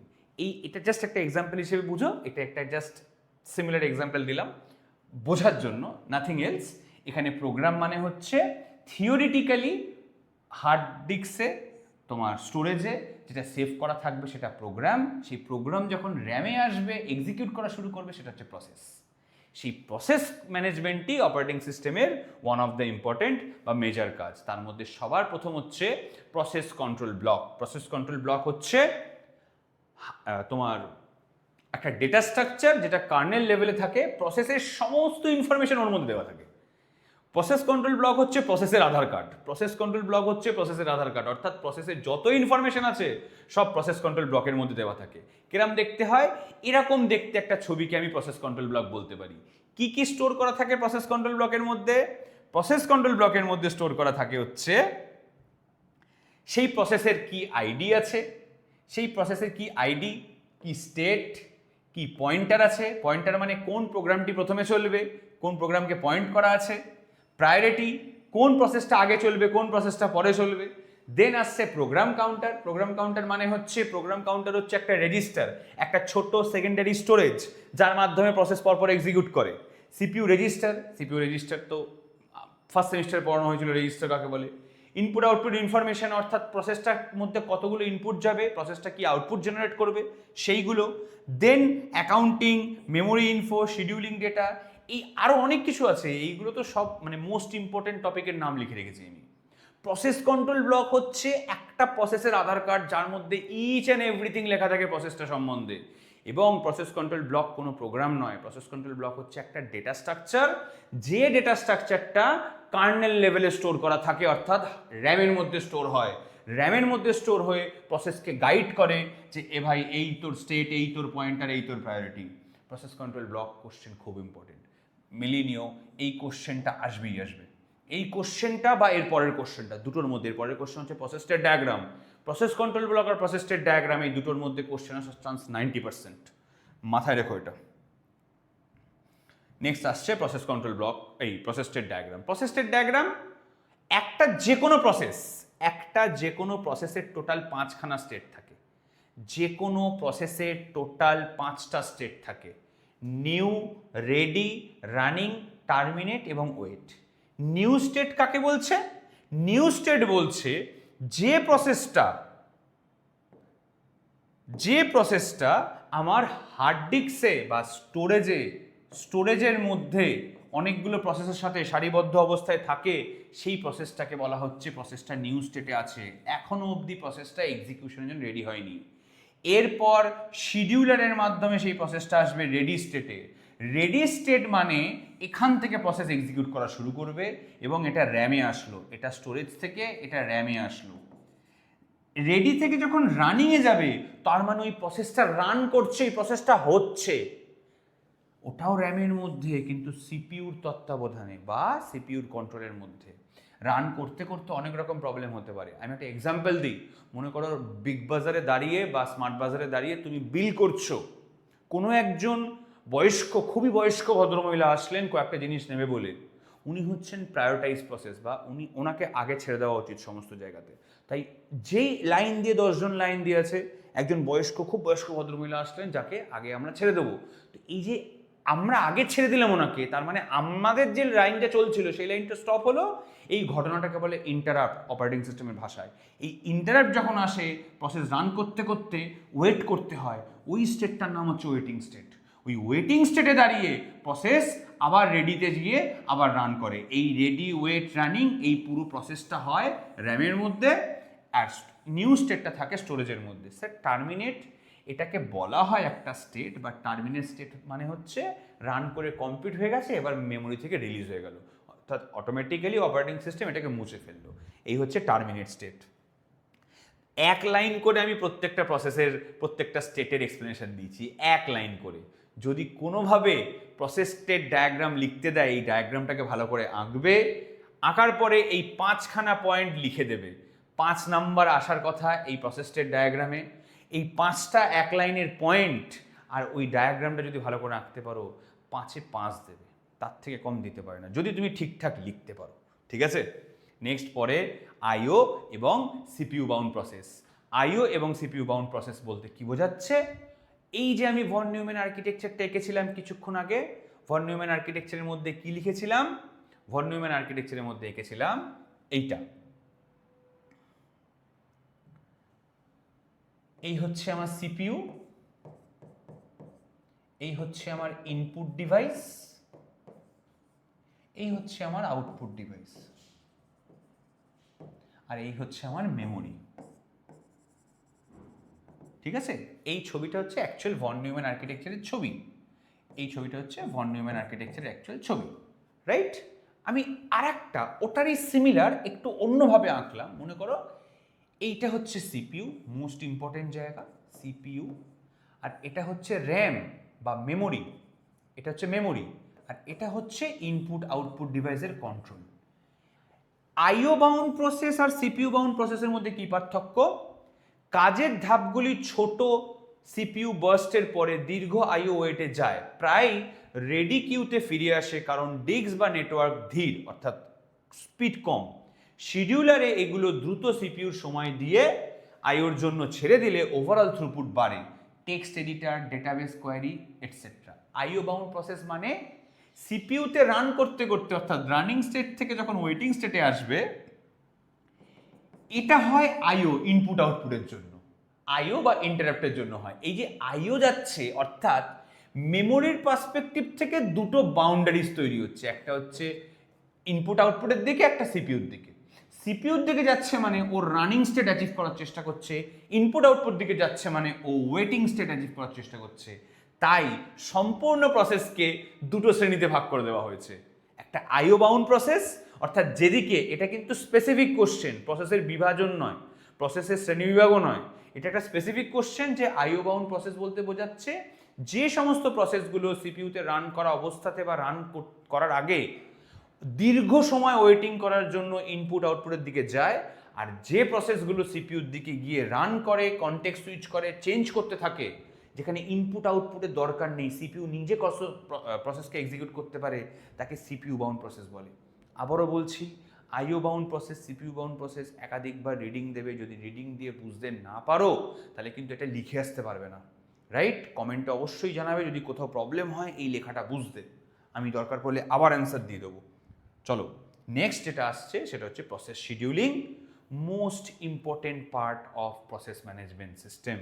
প্রসেস শিডিউলিং কাকে বলে? প্রসেস শিডিউলিং বলতে বোঝাচ্ছে সিপিইউ শিডিউলিং। সিপিইউ শিডিউলিং কেন? এই যে প্রসেস স্টেট ডায়াগ্রাম বললাম একটু আগে, এই যে এখানে প্রসেস স্টেট ডায়াগ্রাম আমি বোঝালাম, এই প্রসেস স্টেট ডায়াগ্রামের একটা স্টেট থেকে আর একটা স্টেটে যেতে, এই প্রসেস স্টেট ডায়াগ্রামের একটা স্টেট থেকে আর একটা স্টেটে যেতে ঠিক যে বিষয়টা কাজ করে তার নাম হচ্ছে শিডিউলার। শিডিউলার মানে হচ্ছে, তুমি একটা লোক হিসেবে ধরতে পারো, এক্সাম্পল হিসেবে, আসলে লোক নয়, ওটাও একটা প্রোগ্রাম, ওটাও একটা প্রসেস। একজন লোক আছে, দেখবে, বা ফর এক্সাম্পল আমরা বাস স্ট্যান্ডে গেলে আমরা একটা ছোট গুমটি মতো দেখতে পাই, সেই বাস স্ট্যান্ডে একজন ভদ্রলোক বসে থাকেন, একজন কেউ থাকেন যিনি ওই খাতাটা দেখে বলে এত নম্বর বাসটা যাবে, তারপরে আর একটা বাসের নাম্বার লেখে, তার পাশে একটা টাইম লেখে, বাসের নাম্বার লেখে, তার পাশে টাইম লেখে, তাদের শিডিউলার বলে। শিডিউলার মানে হচ্ছে যিনি ডিসাইড করে কোন বাসটা আগে যাবে, কোন বাসটা পরে যাবে। অপারেটিং সিস্টেমের কাছেও এরকম একটা সফটওয়্যার শিডিউলার আছে, একটা না, 3 ধরনের আছে, ভাগটা বলছি আমি। ওই শিডিউলারের কাজ হচ্ছে পুরো অপারেটিং সিস্টেমের মধ্যে থেকে, পুরো এন্টায়ার অপারেটিং সিস্টেমের মধ্যে থেকে মোস্ট ইম্পর্টেন্ট প্রসেসগুলোকে সাজানো, নিউ স্টেট থেকে রেডি স্টেটে আনা, রেডি স্টেট থেকে রানিং স্টেটে নিয়ে যাওয়া, এবং দরকার পড়লে সেটাকে ওয়েটিংয়ে আনা বা বের করে দেওয়া। শিডিউলিং মানে হচ্ছে প্রসেসের কোনটা আগে কাজ করবে, কোনটা পরে কাজ করবে, হার্ড ডিস্ক থেকে র্যামে আসবে, র্যামের মধ্যে এক্সিকিউট কোনটা হবে সেটাকে নির্ধারণ করা। প্রসেস ম্যানেজমেন্টের মধ্যে শিডিউলিং বা শিডিউলারের কাজ সব থেকে ইম্পর্টেন্ট। শিডিউলার 3 রকমের, mid term scheduler, long term scheduler আর শর্ট টার্ম শিডিউলার। এই শিডিউলারের টাইপগুলো খুব একটা ইম্পর্টেন্স নেই তোমাদের সিলেবাস অনুযায়ী, তোমাদের ক্লাস 12 স্ট্যান্ডার্ড অনুযায়ী শিডিউলারের টাইপগুলো অনেকটা কঠিন তোমাদের কাছে, তাই শুধুমাত্র শিডিউলিং অ্যালগোরিদম সিলেবাসে দেওয়া আছে। সেই শিডিউলিং অ্যালগোরিদম আবার এখানে 2 রকমের আছে। এখানে শিডিউলিং আছে, শিডিউলিং অ্যালগোরিদম বেসিক্যালি কেন প্রয়োজন হয় তো পুরোটা এক্সপ্লেন করলাম। সিপিইউ শিডিউলিংয়ের ক্রাইটেরিয়া পড়ছি, কিন্তু শিডিউলিং অ্যালগোরিদম সাধারণভাবে 2 রকমের হয়। অ্যালগোরিদম মানে কিভাবে শিডিউলিং হবে, শিডিউলার মানে যে সফটওয়্যারটা শিডিউলিং করে, আর শিডিউলিং মানে কিভাবে, শিডিউলিং অ্যালগোরিদম মানে কিভাবে শিডিউলিং হবে। 2 রকমভাবে শিডিউলিং হয়, একটা নন প্রিএমপ্টিভ শিডিউলিং, নন প্রিএমপ্টিভ শিডিউলিং। নন প্রিএমপ্টিভ শিডিউলিং বলতে বোঝাচ্ছে যে শিডিউলিং অ্যালগোরিদম চলতে চলতে থেমে যায় না, যে শিডিউলিং অ্যালগোরিদম চলতে চলতে থেমে যায় না, তার নাম হচ্ছে নন প্রিএমপ্টিভ শিডিউলিং অ্যালগোরিদম। নামটা মন দিয়ে দেখবে, প্রিএমপ্টিভ। প্রিএমপ্টিভ, এমপ্টিভ মানে শেষ হওয়া, প্রি মানে আগে, তার আগে একটা নন দেওয়া আছে, অর্থাৎ আগে শেষ না হওয়া শিডিউলিং। যে একটা শিডিউলিং কাজ শুরু করলে সেই শিডিউলিংটা শেষ না হওয়া অবধি নতুন কোনো প্রসেস ঢুকবে না। একটা প্রসেস যদি কাজ শুরু করে, সেই প্রসেসটা তার যা কাজ আছে, তার যা বার্স্ট টাইম আছে, তার যা এক্সিকিউশন টাইম আছে, সেটা শেষ করবে, তবে সেটা শেষ হবে, মানে মাঝে আটকে যাবে না, প্রায়োরিটি দেবে না তাকে মাঝখানে কাউকে। নন প্রিএমপ্টিভ শিডিউলিং, এই শিডিউলিংগুলোর মধ্যে সবথেকে ফেমাস হচ্ছে এফসিএফএস, এসজেএফ, এলজেএফ, এই ধরনের শিডিউলিংগুলো তোমাদের সিলেবাসে এই নন প্রিএমটিভ শিডিউলিং থেকে দুখানা শিডিউলিং সিলেবাসে আছে। এফসিএফএস, এসজেএফ, এই শিডিউলিংয়ের অ্যালগোরিদমটা আমি লাস্টে করাবো। সম্পূর্ণ ভিডিও থিওরিটা পোর্শন পড়িয়ে দিয়ে লাস্টে আমি 3খানা শিডিউলিং অ্যালগোরিদম করাবো। আর আরেকটা অ্যালগোরিদম কি স্যার? আরেকটা অ্যালগোরিদম হচ্ছে এসআরটিএফ দিয়েছে, সেটা কি প্রিএমটিভ শিডিউলিং, অর্থাৎ চলতে চলতে থেমে যেতে পারে। যদি দরকার পড়ে ওএস যদি বলে ভাই তুই একটু দাঁড়া, আরেকজনকে সুযোগ দিই, ওই যে স্মার্ট বাজারের লাইনে একজন বয়স্ক ভদ্রমহিলা আসলেন, তাকে আগে প্রায়োরিটি দিতে হবে। এই যে প্রায়োরিটি দিতে হবে, এইটার ক্ষেত্রে থেকে আসছে রাউন্ড রবিন আর এসআরটিএফ। রাউন্ড রবিন সিলেবাসে দেয়নি, কারণ তোমাদের বয়স অনুযায়ী এটা বেশ কঠিন। এটা কলেজে তোমাদের দাদা দিদিরা যারা পড়ে, যারা বিসিএ বিটেক এমসিএ পড়ছে, তারা এই রাউন্ড রবিন শিডিউলিং পড়ে। আর তোমাদেরকে এসআরটিএফ দিয়েছে, এসজেএফ এর মতোই এসআরটিএফ, সেটা আমরা অঙ্কটা করলে বুঝতে পারবো। একটা অঙ্ক দেবেই দেবে, 3খানা কোশ্চেনের মধ্যে থেকে একটা অঙ্ক দেবেই দেবে। এই গেল শিডিউলিং আর শিডিউলিংয়ের অ্যালগোরিদম। আবারও বলছি, আমি এখান থেকে শিডিউলিং করাতে পারতাম। আমি এখান থেকে শিডিউলিং না করানোর পেছনে একটাই আমার রিজন, যে এখানে এই শিডিউলিং অ্যালগোরিদমগুলো যদি আমি করেই ফেলি এখানে, তাহলে আলটিমেটলি আমাকে এখন অঙ্ক করাতে হবে, এবং অঙ্ক করাতে গেলে আমার মেমোরি ম্যানেজমেন্ট পড়ানো হবে না। তো বেটার অপশন, আগে সম্পূর্ণ থিওরিটা পড়ে নাও। এখানে শিডিউলিং ক্রাইটেরিয়া কোনটা কি, শিডিউলিং কত রকমের কি বলে দিয়েছি, আর এই 3 রকমের শিডিউলিংয়ের পুরো ডিটেলসে আমি এই ভিডিওটার লাস্ট পোর্শনে গিয়ে অঙ্কটা দেখাবো। অর্থাৎ এখন আমাদের এই যে চ্যাপ্টারটা 3 নম্বর চ্যাপ্টার, 3 নম্বর চ্যাপ্টারে আমাদের কি এই মুহূর্তে দাঁড়িয়ে বাকি রেখে দিলাম, সেটা হচ্ছে 3 রকমের শিডিউলিং অ্যালগোরিদম আর শিডিউলিং ক্রাইটেরিয়া। অঙ্কগুলো করানোর সময় শিডিউলিং ক্রাইটেরিয়াটা আমি বোঝাবো ভালো করে, বুঝিয়ে দিয়ে দেন অঙ্কগুলো পরপর করাবো। এবার একটু থিওরিটিক্যাল পোর্শন, মেমোরি ম্যানেজমেন্টটা পড়ে নিই, কারণ মেমোরি থেকে খুব ইন্টারেস্টিং কোশ্চেন আসে। সবার প্রথম হচ্ছে মেমোরি 2 রকমের, একটা হচ্ছে সেকেন্ডারি মেমোরি, একটা হচ্ছে প্রাইমারি মেমোরি। প্রাইমারি মেমোরি মানে হচ্ছে র্যাম, সেই র্যাম আবার 2 রকমের, এস র্যাম, ডি র্যাম। একটা র্যাম নর্মালি র্যাম হিসেবে কাজ করে, আর একটা র্যাম হচ্ছে ক্যাশ মেমোরি হিসেবে কাজ করে। আর সেকেন্ডারি স্টোরেজের মধ্যে বিভিন্ন রকম স্টোরেজ আছে। এক্সাম্পল, একটা অপটিক্যাল ডিভাইস সিডি ডিভিডি, একটা magnetic device hard disk, magnetic tape, আর বর্তমানে এসএসডি এসছে, বা পেন ড্রাইভ, এগুলো ফ্ল্যাশ ড্রাইভ তো আছেই। তো সেই মেমোরি অর্গানাইজেশন কিন্তু আমাদের সিলেবাসে নেই ওএসে, সেটা ফার্স্ট সেমিস্টারে বেসিক কম্পিউটার অর্গানাইজেশনের মধ্যে ছিল। এখন আমরা আপাতত যেটা বুঝবো সেটা হচ্ছে অ্যাড্রেস কাকে বলে, বা ফিজিক্যাল এবং লজিক্যাল অ্যাড্রেস কাকে বলে, এমএমইউ কি। দেখো, ফিজিক্যাল অ্যাড্রেস আর লজিক্যাল অ্যাড্রেসের যে জায়গাটা আছে, প্রসেসের দৃষ্টিকোণ থেকে দেখা অ্যাড্রেসের পরিসরে কম্পাইলার ও সিপিইউ লজিক্যাল অ্যাড্রেস জেনারেট করে। অর্থাৎ এখানে একটা এক্সাম্পল আমরা ট্রিট করতে পারি, একটা এক্সাম্পল হিসেবে দেখতে পারি লজিক্যাল অ্যাড্রেস আর ফিজিক্যাল অ্যাড্রেসের পার্থক্য কি। আমি ধরো তোমাদেরকে বললাম এক এক্সাম্পল নাও, যে আমি আজকে নন্দনের সিনেমা দেখতে যাব, অমুক রাইটারের একটা বই বেরিয়েছে, একটা বইয়ের রেসপেক্টে সিনেমা হয়েছে, কাকাবাবুর ওপরে সিনেমা হয়েছে, আমি সিনেমাটা দেখতে যাবো নন্দনে। ওকে, তুমি কি জানো নন্দনে কোন সিটটা তোমার ভাগ্যে পড়বে? আমি বলে দিলাম, আমি পার্টিকুলারলি বলে দিলাম যখন টিকিট কাউন্টারে টিকিট কাটছি, যে আমাদের ব্যালকনির সামনের দিকে সিট দেবেন। এই যে স্পেসিফাইটা করে দিলে তুমি, ব্যালকনির সামনের রোতে বা প্রথম 3টে রোয়ের মধ্যে তুমি আমাদের টিকিটটা দেবে। আমরা 10 জন বন্ধু মিলে সিনেমা দেখতে গেছি। তো এই যে কথাটা বলছি, যে ব্যালকনির সামনের রোয়ের 3টে রো এর মধ্যে টিকিটটা দেবেন, সিট নাম্বারটা দেবেন, লজিক্যাল অ্যাড্রেস। এবার যে টিকিট কাউন্টারে বসে আছেন উনি কম্পিউটার দেখলেন, কম্পিউটার দেখে যখন দেখলো নিচের দিক থেকে 3টে রো, এই জায়গাটা ফাঁকা আছে, উনি ABCD করে এরকম পরপর ক্লিক করলো, মনে করো A 1 2 3 4 করে দিল একদম ব্যালকনির সামনে রো।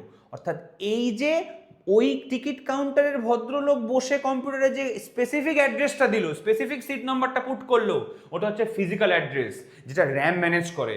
আর লজিক্যাল অ্যাড্রেস মানে তুমি যেটা ওনাকে বলে দিয়েছো, তোমার কথা মতো কাজটা হলো, কিন্তু তুমি কিন্তু গিয়ে বলোনি যে A6 সিটটা দেবেন, তুমি শুধু বলে দিয়েছো যে আমাকে সামনের রোয়ের সিট দেবেন ব্যালকনিতে, লজিক্যাল অ্যাড্রেস। সিপিইউ র্যামকে বলে দেয়। এবার তুমি হচ্ছে সিপিইউ, আর ওই কাউন্টারে যে ভদ্রলোক বসে আছেন উনি হচ্ছেন র্যাম।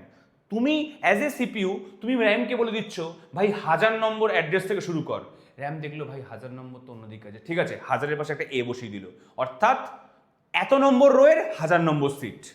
ক্লিয়ার করতে পেরেছি? এই কাজটা সম্পূর্ণ যে করে তার নাম হচ্ছে মেমোরি ম্যানেজমেন্ট ইউনিট। এইখানে পার্থক্য দেওয়া আছে সুন্দর করে, লজিক্যাল অ্যাড্রেস আর ফিজিক্যাল অ্যাড্রেসের মধ্যে কি পার্থক্য।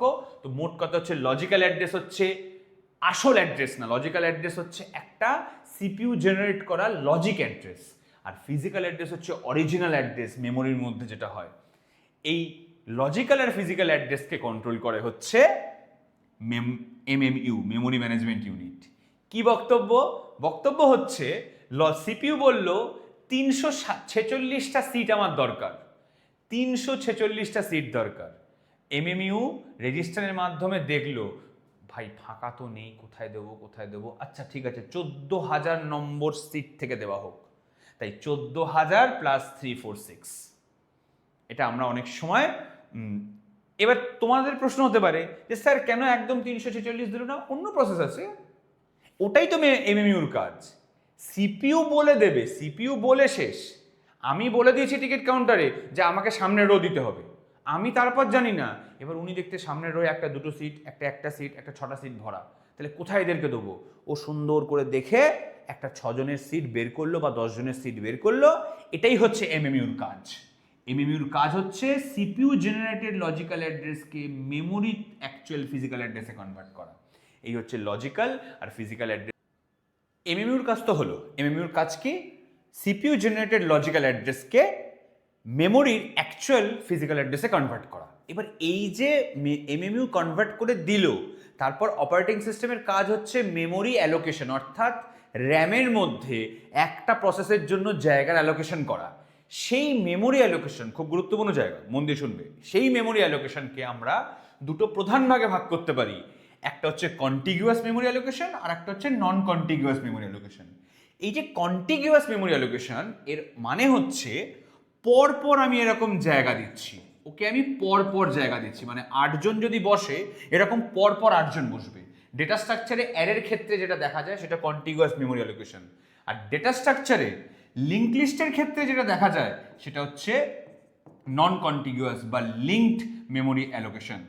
ব্যাপারটা কিরকম স্যার একটু বুঝিয়ে বলুন। দেখো, মনে করো এক্ষুনি যে টিকিট কাউন্টার আর সিনেমা হলের ব্যাপারটা বললাম, মনে করো সামনের রোতে আমি তো বলে দিলাম যে এমএমইউ, মানে আমি অ্যাজ এ ইউজার বলে দিলাম যে আমি সিপিইউ, আমি বললাম যে আমার এতগুলো সিট দরকার সামনের জায়গাতে।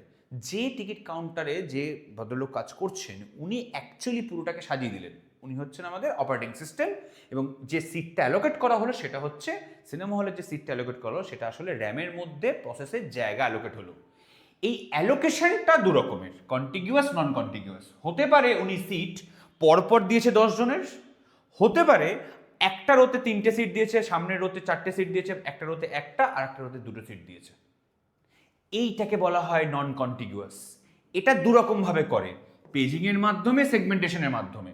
আর কন্টিগুয়াস পরপর দিলে fix size memory allocation, variable size memory allocation. এই যে ফিক্স সাইজ মেমোরি অ্যালোকেশন অর্থাৎ একটা সমান মাপের জায়গা দেবে, প্রত্যেককে 5 MB করে জায়গা দেবে, প্রত্যেককে 5 MB করে জায়গা দিল।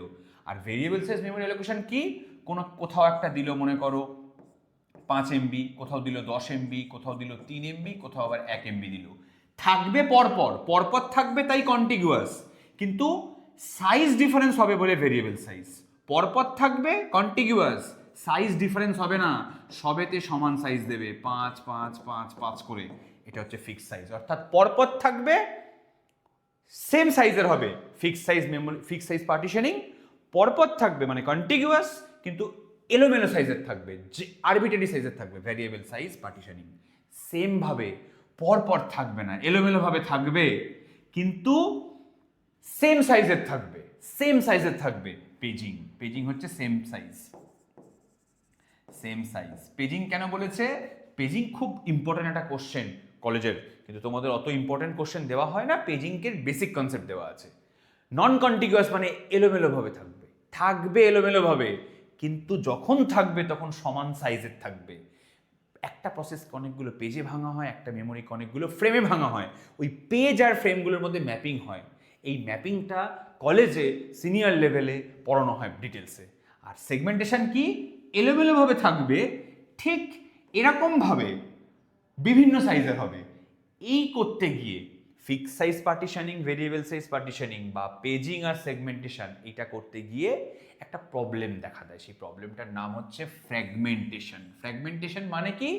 ফ্র্যাগমেন্টেশন মানে হচ্ছে হয় মেমোরির ঘাটতি হওয়া, অর্থাৎ মেমোরির অভাব পড়েছে, আর না হয় মেমোরি মানে বাড়তি হওয়া, অর্থাৎ মেমোরি নষ্ট হচ্ছে। মনে করো 10 জনের জন্য খাবার বানানো হলো, 7 জন আসলো, 10 জনের জন্য খাবার বানানো হলো, 7 জন আসলো, 3 জনের খাবার নষ্ট হলো। উল্টো দিকে 10 জনের জন্য খাবার বানানো হলো, 12 জন চলে আসলো, 2 জনের খাবার কম পড়লো। এই যে পুরো বিষয়টা, এটাকে ফ্র্যাগমেন্টেশন বলে। আমার নোটে পুরো ডিটেলস এটা দেওয়া আছে, ভালো করে পড়বে। সেই ফ্র্যাগমেন্টেশন এখানে ভালো করে বুঝতে হচ্ছে একটা কথা ক্লিয়ারলি, যে কন্টিগুয়াসে যেটা ফিক্স সাইজ, নন কন্টিগুয়াসে সেটা পেজিং, কন্টিগুয়াসে যেটা ভেরিয়েবল সাইজ, নন কন্টিগুয়াসের সেগমেন্টেশন। এই ভেরিয়েবল এই ফিক্স সাইজ আর পেজিং এর জন্য হয় ইন্টারনাল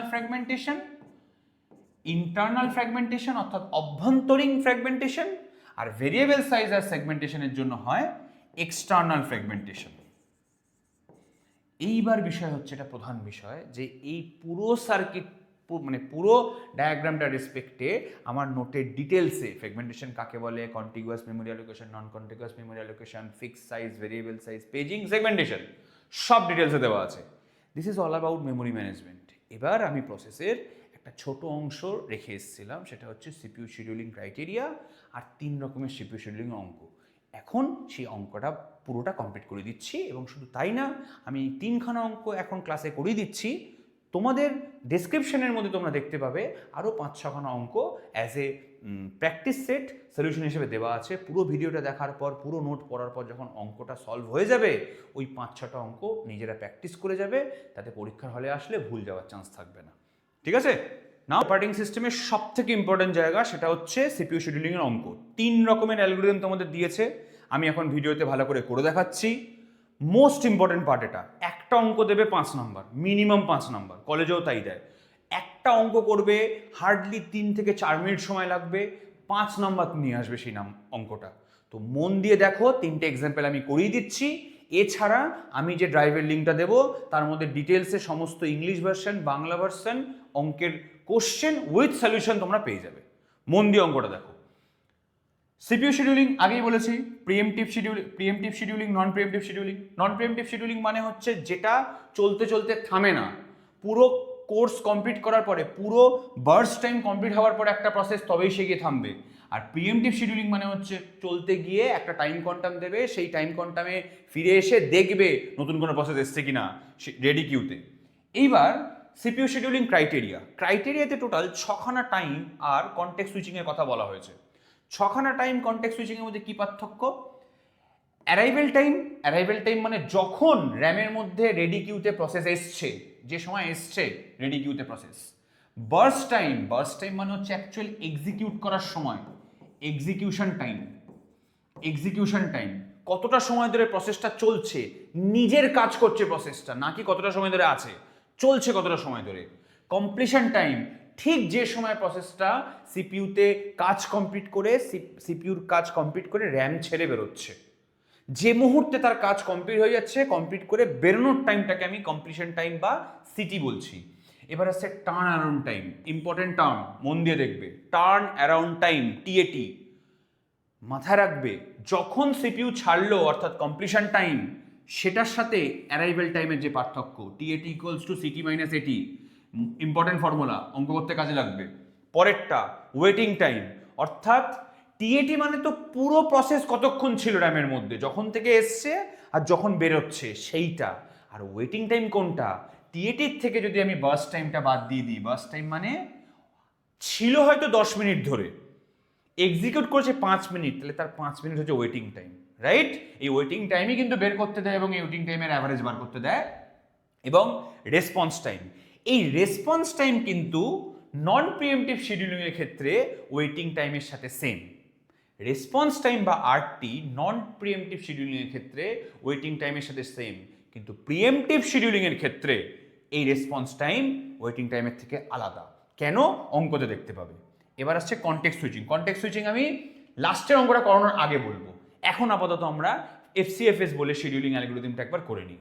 প্রথমত এফসিএফএস এর ফুল ফর্ম হচ্ছে ফার্স্ট কেম ফার্স্ট সার্ভ, অর্থাৎ যে আগে আসবে সে আগে জায়গা পাবে, যে আগে আসবে সময় বলতে চেয়েছে। তাহলে এখানে কি ইম্পর্টেন্ট, এখানে অ্যারাইভেল টাইম দেখা হচ্ছে, এখানে অ্যারাইভেল টাইম দেখা হচ্ছে, অ্যারাইভেল টাইম বা এটি দেখা হচ্ছে। যার অ্যারাইভেল টাইম সবার আগে সে সবার আগে এক্সিকিউট করবে। অর্থাৎ এখানে এই সিপিইউ শিডিউলিং করতে গেলে একটা চার্ট করতে হয়, সেই চার্টটার নাম হচ্ছে ন্যাট চার্ট। ন্যাট চার্ট দেখে আমি বুঝতে পারবো কে আগে এসছে, কে এক্সিকিউট হবে। ন্যাট চার্টে কি লিখতে হয়, তোমাকে এইটুকু ইনফরমেশন দিয়ে দেবে কোশ্চেন পেপারে, তোমাকে এটা বানাতে হবে পুরো টেবিলটা বানিয়ে এখানে ন্যাট চার্টে পুট করে এর একটা ছোট ক্যালকুলেশন আছে, সেই ক্যালকুলেশনটা করতে হবে। দেখো চারখানা প্রসেস আছে, P1 P2 P3 P4। সবার আগে অ্যারাইভেল টাইম হচ্ছে 0, 0 মানে একদম স্টার্টিংয়ে এসছে। শুরু করো 0 দিয়ে শুরু করো। সবার আগে কে এসছে, P4 এসছে, P4 কে দাও। এটা চলছে নন প্রিএমটিভ শিডিউলিং।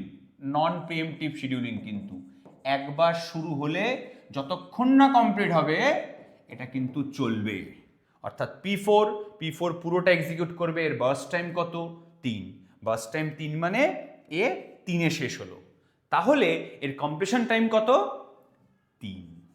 ওকে, নেক্সট 3 ইউনিট চলতে চলতে, অর্থাৎ 0 থেকে 3 মিনিট বলতে পারো, 3 ঘন্টা বলতে পারো, 3 সেকেন্ড বলতে পারো, চলতে চলতে অন্যান্য কি কি প্রসেস থাকবে তাকিয়ে দেখি। অর্থাৎ এটা একটা সময় দিয়ে বুঝি, ভালো করে বুঝতে পারবে। তাহলে মনে করো 12টার সময়, একদম দুপুর 12টার সময় P4 কাজ শুরু করেছে, বিকেল 3টে অবধিও কাজ করেছে। P4 কাজ করতে করতে দেখো 1টার সময় P3 এসছে, 2টোর সময় P1 এসছে। তাহলে অ্যারাইভেল টাইম দেখবো, P3 P1 রেডি কিউতে আটকে ছিল, রেডি কিউতে দাঁড়িয়ে ছিল। তাহলে এই দুটোর মধ্যে একটা আগে টাইম নাকি দুটো আগে টাইম, অবশ্যই একটা আগে টাইম। এটা P3 রান করবে, P3 চলবে। P3 কতক্ষণ চলবে, P3 এর বার্স্ট টাইম হচ্ছে বিটি হচ্ছে 8। মাথায় রাখবে অলরেডি 12টা থেকে 3টে অবধি P4 রান করে গেছে, এর 8 ঘন্টা সময় লাগবে কাজ করতে। ঘন্টা তো লাগে না, ন্যানো সেকেন্ডে লাগে, আমি বোঝার জন্য ঘন্টা বলছি। এর 8 ঘন্টা সময় লাগবে। তার মানে 0 থেকে 3, অর্থাৎ 12টা থেকে 3টে অবধি কাজ করলো, 3টের পরে আবার 8 ঘন্টা, মানে রাত 11টা অবধি কাজ হবে। অর্থাৎ 0 to 3 হচ্ছে P4, এর সাথে আমি 8 যোগ করলে 11তে শেষ হবে। এইটা হচ্ছে এর কমপ্লিশন টাইম, 11তে শেষ হচ্ছে। ঠিক আছে, নেক্সট 11টা বাজতে বাজতে সমস্ত প্রসেস চলে এসছে। এর মধ্যে কোন প্রসেসটা এক্সিকিউট করবে, এর মধ্যে এটা হয়ে গেছে, এইটা হয়ে গেছে। এবার P1 P2-র মধ্যে অবশ্যই P1 এক্সিকিউট করবে, কারণ P1 হচ্ছে 2 আর P2 হচ্ছে 5। অর্থাৎ এ 2টোর সময় এসছে, 5টার সময় এসছে। 2টোর সময় যে এসছে তাকে এক্সিকিউট করে দিই। দেখো P1 কত এসছে, P1 এর লেখো এখানে। P1 এর কতক্ষণ সময় লাগবে, 6। তাহলে 11 আর 6 হচ্ছে 17 ইউনিট টাইম সময় নেবে ও। তাহলে ওর কমপ্লিশন টাইম হচ্ছে 17। আর লাস্টে পড়ে থাকে P2 কতক্ষণ সময় লেগেছে, P2 সময় লেগেছে 2 মানে হচ্ছে 17 2 19। অর্থাৎ 4খানা প্রসেস এক্সিকিউট করতে অপারেটিং সিস্টেমের সর্বমোট 19 মিনিট বা 19 ইউনিট অফ টাইম সময় লেগেছে। আমি এখানে মিনিট বলছি আমাদের সুবিধার্থে, অ্যাকচুয়ালি কিন্তু কম্পিউটারের যে সিপিইউ বা কম্পিউটারের যে মেমোরি চলে সেটা কোনোভাবেই মিনিটে চলে না, সেকেন্ড বা মাইক্রো সেকেন্ড বা ন্যানো সেকেন্ডে কাজ করে। এই হচ্ছে এর কমপ্লিশন টাইম। একটু আগে বললাম টিএটি মানে হচ্ছে কি, সিটি মাইনাস এটি। বিয়োগ করো, 17 থেকে 2 বাদ গেলে কতক্ষণ থাকে, 15। P1 এর টিএটি হচ্ছে 15। 19 থেকে 5 বাদ গেলে কত পড়ে থাকে, 14। P2 এর টিএটি হচ্ছে 14। 11 থেকে 1 বাদ গেলে 10, আর 3 থেকে 0 বাদ গেলে 3। অর্থাৎ এদের টার্ন অ্যারাউন্ড টাইমটা ক্যালকুলেট করবে কিভাবে, যে সিটিটা পাবে এই ন্যাট চার্ট থেকে, সেই সিটিগুলোর থেকে এটি বাদ দিয়ে দেবে। আর আগের স্লাইডে বললাম অলরেডি যে WT মানে হচ্ছে টার্ন অ্যারাউন্ড টাইম, টিএটি মাইনাস বিটি। এই যে আগের স্লাইডে বলেছি টিএটি মাইনাস বিটি, আর ওটা হচ্ছে টিএটি ইকুয়ালস টু সিটি মাইনাস এটি। তাহলে টিএটি কত বেরিয়েছে, 15। বার্স্ট টাইম কত, 6। 15 থেকে 6 বাদ দিলে কত পড়ে থাকে, এর ওয়েটিং টাইম হচ্ছে 9। এর টিএটি 14, বার্স্ট টাইম 2। 14 থেকে 2 বাদ গেলে 12 পড়ে থাকে, এর ওয়েটিং টাইম হচ্ছে 12। 10 মাইনাস 8 2, এর ওয়েটিং টাইম হচ্ছে 2। এর 3 মাইনাস 3, এর ওয়েটিং টাইম 0। খেয়াল করে দেখো, একদম প্রথমে P4 এক্সিকিউট করেছিল, যেহেতু P4 প্রথমে এক্সিকিউট করেছিল, ওকে কিন্তু কোনো ওয়েট করতে হয়নি, ও এসেই প্রসেস এক্সিকিউশন শুরু করে দিয়েছে, তাই ওর কিন্তু ওয়েটিং টাইম 0। এবার একটা কথা আছে, আমি একটু আগে স্লাইডটায় বললাম রেসপন্স টাইমটা নন প্রিএমটিভের ক্ষেত্রে ওয়েটিং টাইমের সাথে সমান হয়, প্রিএমটিভের ক্ষেত্রে ওয়েটিং টাইমের সাথে সমান না, আলাদা হয়। রেসপন্স টাইম কাকে বলে? প্রথম সিপিইউ যখন পাচ্ছে, যে সময় প্রথম সিপিইউ পাচ্ছে, যে সময় র্যামে আসছে সেটা নয়, রেডি কিউতে যে সময় আসছে সেটা নয়, অ্যারাইভেল টাইম যখন হচ্ছে সেটা নয়, যখন প্রথম সিপিইউতে আসছে, নেট চ্যাটে যে নাম্বারটা প্রথম এক্সিকিউট করছে সেটা মাইনাস অ্যারাইভেল টাইম। দেখো খেয়াল করে, P4 প্রথম এসছে 0-তে, P4 0-তে এসছে, P4 0-তেই সিপিইউ পেয়েছে, তাহলে P4 0-তে এসছে আর 0-তে সিপিইউ পেয়েছে, তাহলে 0-তে 0 মাইনাস 0 কত হয়? ওয়েটিং টাইম P4 এর রেসপন্স টাইম 0। আচ্ছা, নেক্সট P3 3-এ প্রথম সিপিইউ পেয়েছে, আর P3 এসছে কততে? P3 এসছে 1-এ, 3 মাইনাস 1 কত হয়? 2। P1 11-তে সিপিইউ পেয়েছে, P1 এসছে 2-তে, 11 মাইনাস 2 কত হয়? 9। P2 17-তে প্রথম সিপিইউ পেয়েছে, এই নেট চার্ট হচ্ছে সিপিইউর চার্ট, সিপিইউতে প্রথম কোথায় মানে প্রসেস পেলো কখন সিপিইউতে সেটার টাইম এখানে লেখা আছে। P2 17-তে প্রথম সিপিইউ পেয়েছে, 17 মাইনাস P2 কখন এসছে? 5-এ এসছে, 17 মাইনাস 5 12। একবার তাকিয়ে দেখো তো বাবা এই দুটো সেম কিনা। যে কোনো নন প্রিএমটিভ শিডিউলিংয়ের ক্ষেত্রে এফসিএফএস, এসজেএফ, এলজেএফ, নন প্রিএমটিভ প্রায়োরিটি, এই 4টে শিডিউলিং অ্যালগরিদমের ক্ষেত্রে সবসময় ডাব্লিউটি আর আরটি সেম হয়। এবার এর অ্যাভারেজ টাইম কি করে বার করবে? অ্যাভারেজ ওয়েটিং টাইম বার করতে দেয়। এবার চার্ট ফুল হয়ে গেছে মানে average waiting time, average টিএটি, average RT, যাই বার করতে দিই অ্যাভারেজ, জাস্ট 4টেকে যোগ করে 4 দিয়ে ভাগ করবে। অর্থাৎ অ্যাভারেজ ওয়েটিং টাইম আমি দেখিয়ে দিচ্ছি, 9 প্লাস 12 প্লাস 2 প্লাস 0, 12 2 14 আর 9 23 ডিভাইডেড বাই 4, অর্থাৎ এখানে মোটামুটি 23-এর ভাগ 4, তো 23-এর ভাগ 4 মানে হচ্ছে 5.75 এরকম একটা ক্যালকুলেশন এখানে আসছে। তাহলে এই পুরো সেট অফ প্রসেসটার অ্যাভারেজ ওয়েটিং টাইম হচ্ছে 5.75 ইউনিট। এটা ন্যানো সেকেন্ড, সেকেন্ড, মিনিট, যা ইচ্ছা হতে পারে। এখানে কি দেখলাম? যে প্রসেস সবার আগে এসছে সেই প্রসেসের ক্ষেত্রে আমার এক্সিকিউশন হবে অ্যারাইভেল টাইমের রেসপেক্টে, অর্থাৎ এখানে 0 আগে এসছে মানে P4 রান করেছে, 1 আগে এসছে মানে P3 তারপর রান করেছে।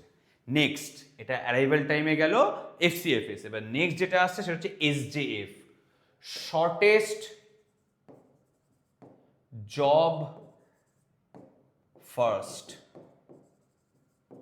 এটাও নন প্রিএমটিভ, এটাও নন প্রিএমটিভ, এবং এখানে কিন্তু বার্স্ট টাইম দেখা হয়। বলেছে শর্টেস্ট, যে প্রসেসটা সব থেকে ছোট, যে প্রসেসটা সব থেকে ছোট সেই প্রসেসটাকে সবার আগে এক্সিকিউট করব আমি, অর্থাৎ এটা হচ্ছে বার্স্ট টাইম দেখে কাজ করতে হবে। আগেরটা যেরকম অ্যারাইভেল টাইম দেখে কাজ করছিলাম, এখন বার্স্ট টাইম দেখে কাজ করতে হবে। চলো শুরু করা যাক। এবার তোমার মনে হতে পারে স্যার সব থেকে ছোট বার্স্ট টাইম তো এখানে 6 2 2 5, এই দুটো সব থেকে ছোট বার্স্ট টাইম, কোনটাকে এক্সিকিউট করব? মনে করো কোনো একজন আসলো যার 2 ঘন্টা সময় লাগবে, কোনো একজন আসলো তারও 2 ঘন্টা সময় লাগবে, কাকে এক্সিকিউট করবে? সিপিইউ অবশ্যই একে এক্সিকিউট করবে। কিভাবে? স্যার যদি বার্স্ট টাইম সমান হয় আমি দেখব অ্যারাইভেল টাইমে কি আগে এসছে, এটাই তো হওয়ার কথা। কারণ আমি যদি এখানে নেট চার্ট তৈরি করি, নেট চার্টের দিকে তাকালে তুমি বুঝতে পারবে 0 থেকে নেট চার্ট স্টার্ট হয়ে যাচ্ছে। তা ও কি এই দুটোর মধ্যে এই 3কে কি করে আগে এক্সিকিউট করাবে? 3 তো অ্যারাইভই করেনি, 3 অ্যারাইভ করার আগে তো 12টার সময় অলরেডি P3 অ্যারাইভ করে গেছে, তাই 0-তে P3-কে স্টার্ট করিয়ে দেবে। যেহেতু নন প্রিএমটিভ, P3-কে পুরোটা এক্সিকিউট করতে দেবে, তারপর P2-কে এক্সিকিউট করাবে, অর্থাৎ এরপরে P2 যাবে। P2 যাবে কিভাবে? কারণ এখানে খেয়াল করে দেখো, যে মুহূর্তে P3 এক্সিকিউট হলো, P3 এক্সিকিউট হয়ে P3 কমপ্লিট করলো 2-তে, তারপরে P3 কমপ্লিট করলো 2-তে, তারপরে হঠাৎ এটা মনে করো P2 মনে করো আমি এখনো দিইনি, P2 মনে করো আমি এখনো দিইনি, ঠিক আছে? হ্যাঁ, এবার দেখো P3 কমপ্লিট করেছে, জিরোতে এসছে, বার্স্ট টাইম সব থেকে ছোট, ও 2তে শেষ করে দিয়েছে। ওকে, এতদূর ঠিক আছে। এবার স্যার কোনটা যাবে? খেয়াল করে দেখো, দুটো বাজতে দুটো অবধি কাজ করতে করতে কজন অ্যারাইভ করেছে? এখানে অ্যারাইভ করেছে মাত্র P1। কেন P1 অ্যারাইভ করেছে? ভালো করে বুঝবে, P3 3টের সময় এসছে, তাহলে কি আমার এইটুকু জায়গা সিপিইউকে ফাঁকা রেখে দেবো, 3টে থেকে আবার P3কে চালাবো? বাবা তুমি এখানে দাঁড়িয়ে জানতে পারছো কি করে যে 3টের সময় P3 আসবে বা 3টের সময় P2 বলে কোনো প্রসেস আসবে? হতেই তো পারে তার আগে একটা প্রসেস চলে এসছে, তাই এখানে P1 আগে এক্সিকিউট করে যাবে। কেন? P1 এর অ্যারাইভেল টাইম একটা, ও দুটো অবধি কাজ করলো, ও একটাতে চলে এসছে, এই রকম সময় চলতে চলতে একটায় চলে এসছে, তাই এখানে এই জায়গাটায় একটা সুন্দর ট্রিক আছে, ওই জন্য এই অঙ্কটা আমি চুজ করি যাতে তোমাদেরকে এই জায়গাটা বোঝাতে পারি। অর্থাৎ এখানে সিপিইউ কি আইডেল থাকবে? সিপিইউ এখানে কোনোদিনও আইডেল থাকবে না, সিপিইউ এই জায়গাটা এক্সিকিউট করে দেবে কাকে? সিপিইউ এই জায়গাটা এক্সিকিউট করে দেবে P1কে। কেন?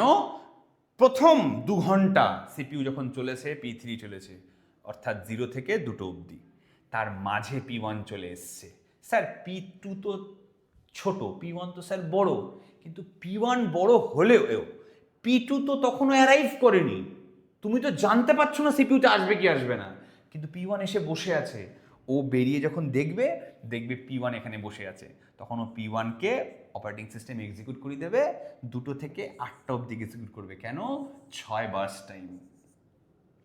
এরপর 8টা বাজতে সবাই চলে এসছে, এই দুটোর মধ্যে 2 আর 5-এর মধ্যে কে ছোট? অবশ্যই 2 ছোট, তখন P2 এক্সিকিউট করবে।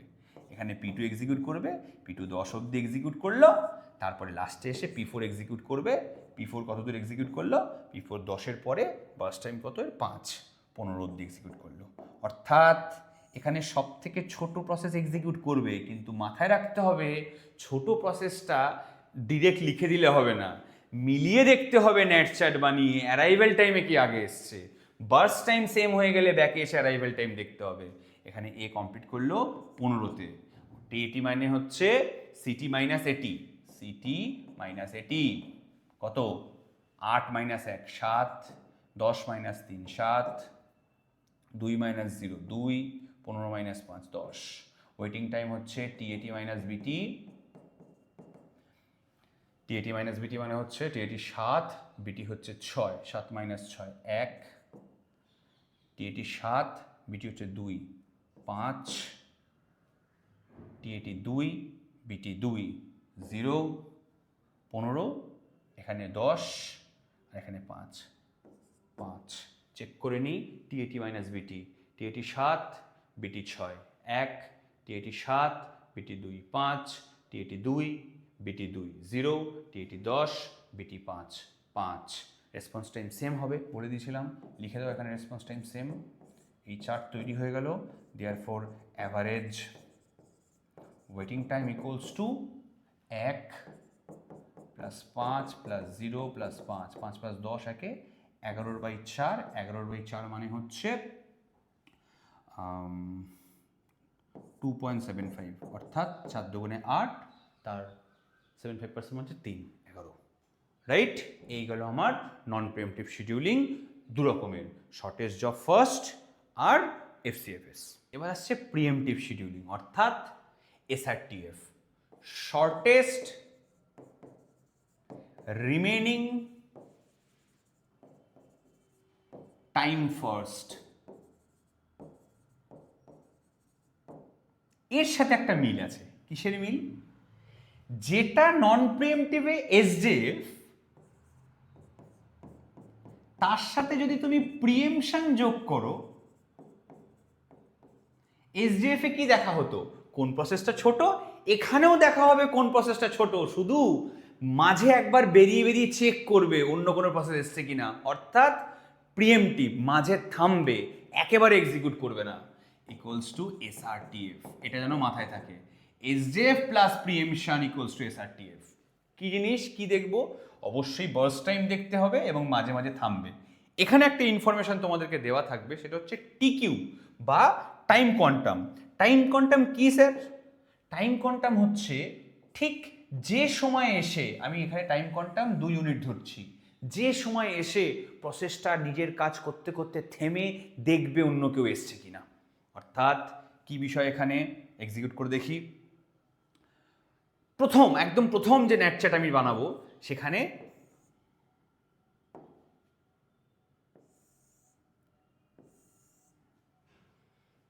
দেখো একদম ফার্স্টে খেয়াল করে তাকাও, P1 0 চলে এসছে, অবশ্যই P1কে এক্সিকিউট করাবো 0 নম্বরে এসছে বলে। P1 কিন্তু কোনোভাবে পুরোটা এক্সিকিউট করবে না, 7 ইউনিট অব্দি এক্সিকিউট করবে না। করতে গেলে ওকে 2 ইউনিট করতে হবে, কারণ টাইম কোয়ান্টাম দিয়েছি ওকে 2। এই যে 2 ইউনিট করতে হবে, করে এই যে অ্যারোটা দেখতে পাচ্ছ, এই অ্যারোটা মেরে রাখতে হবে খাতায়। 2 ইউনিট করে ও ওয়েট করবে, যেই 2টো বাজলো দেখো এই দুজন চলে এসছে, এই দুজন চলে এসছে, এই দুজনকে এক্সিকিউট করতে হবে, P2 কে এক্সিকিউট করতে হবে, P3 কে এক্সিকিউট করতে হবে, করে আবার পরে P1 আসবে। এইখানে আর একটা চার্টের দরকার পড়ে, এবং এখানে আর একটা কনসেপ্টের দরকার পড়ে। এইখানে আর একটা চার্ট বানাতে হয়, সেই চার্টটার নাম হচ্ছে রেডি কিউ। কারণ রেডি কিউ দেখে আমি ধরতে পারবো যে কিভাবে কোনটার পর কোনটা যাবে। আর এই যে এখানে P1 একবার ছেড়ে গেল, 2 ইউনিট এক্সিকিউট করলো, মানে 5 পড়ে আছে, পরের বার ঘুরে ও বাদবাকি 5-এর মধ্যে থেকে আবার 2 ইউনিট যাবে, 3 পড়ে থাকবে। এই যে মনে করো তুমি একটা ক্লাস করছো, তুমি একটা কোচিংয়ে পড়ছো, সেখানে কি একদিনে তোমাকে সব পড়িয়ে দেয় না, ওখানে রেগুলার বেসিসে পড়াশোনা করতে হয়।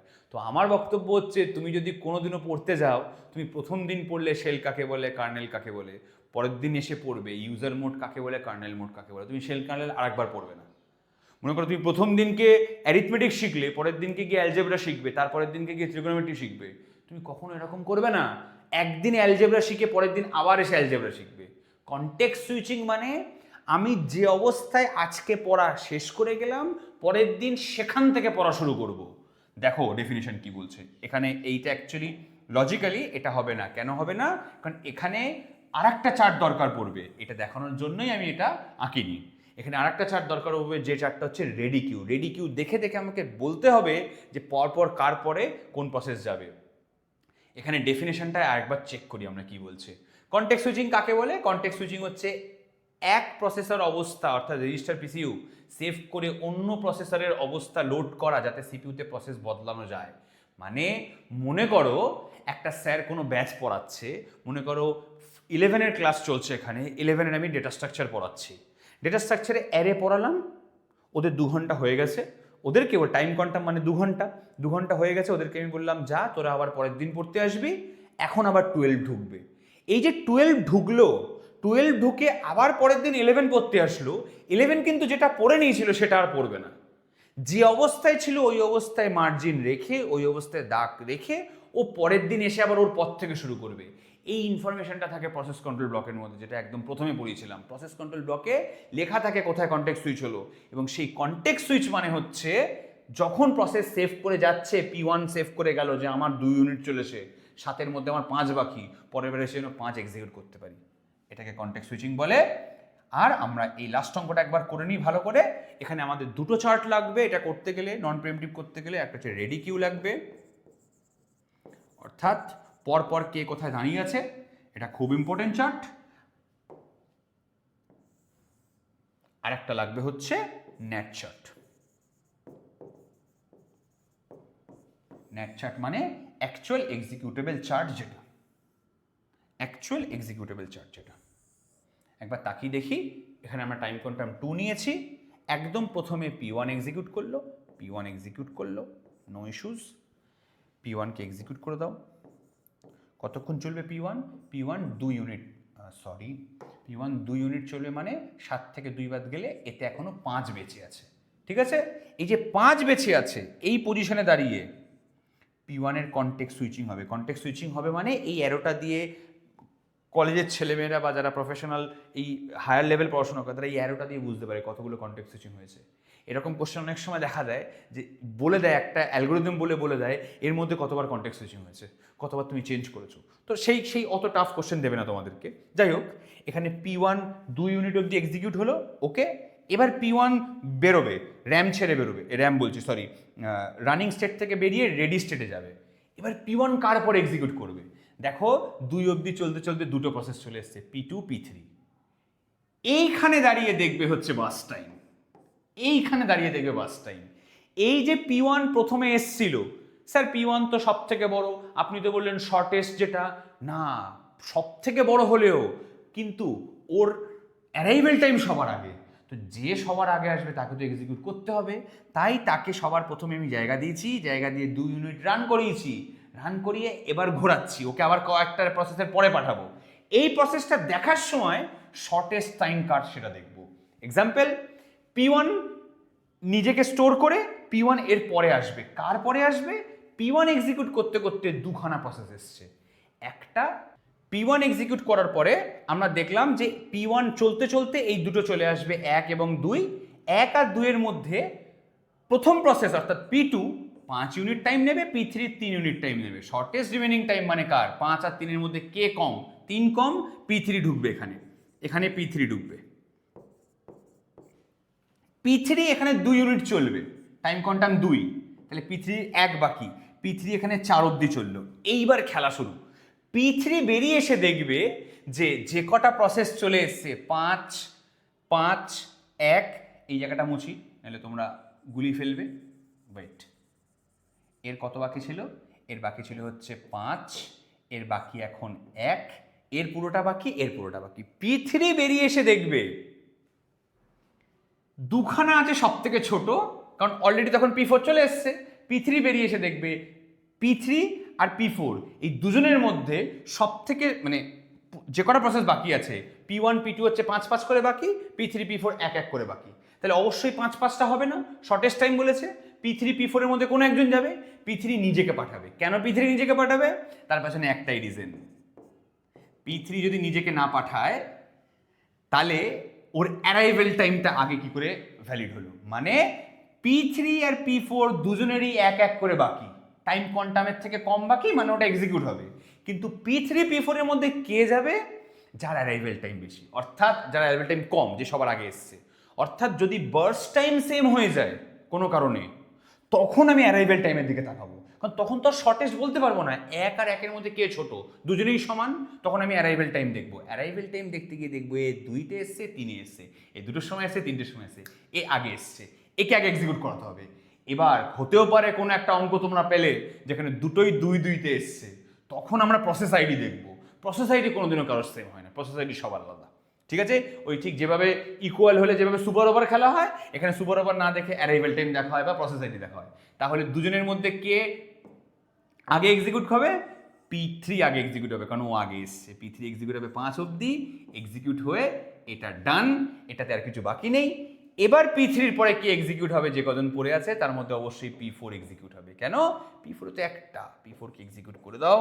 P4 কে এক্সিকিউট করার পরে 6 হলো, একবার চলেছে P4 6, ডান, P4 ডান। এবার বাদবাকিগুলোর মধ্যে এখানে হচ্ছে খেলা, বাদবাকিগুলোর মধ্যে তাকিয়ে দেখো P1 P2 কাদের বাকি? P2 একবারও এক্সিকিউট হয়নি, P1 এক্সিকিউট হয়েছে।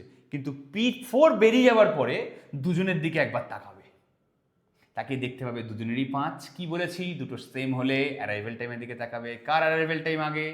P1 এর অ্যারাইভেল টাইম আগে। P1 কে এক্সিকিউট করতে দেবে। P1 কে যেই এক্সিকিউট করতে দেবে, P1 কতক্ষণ এক্সিকিউট করবে? P1 এক্সিকিউট করবে 2 ইউনিট টাইম, অর্থাৎ 5 থেকে কেটে 3 হবে, এটা 8 হবে।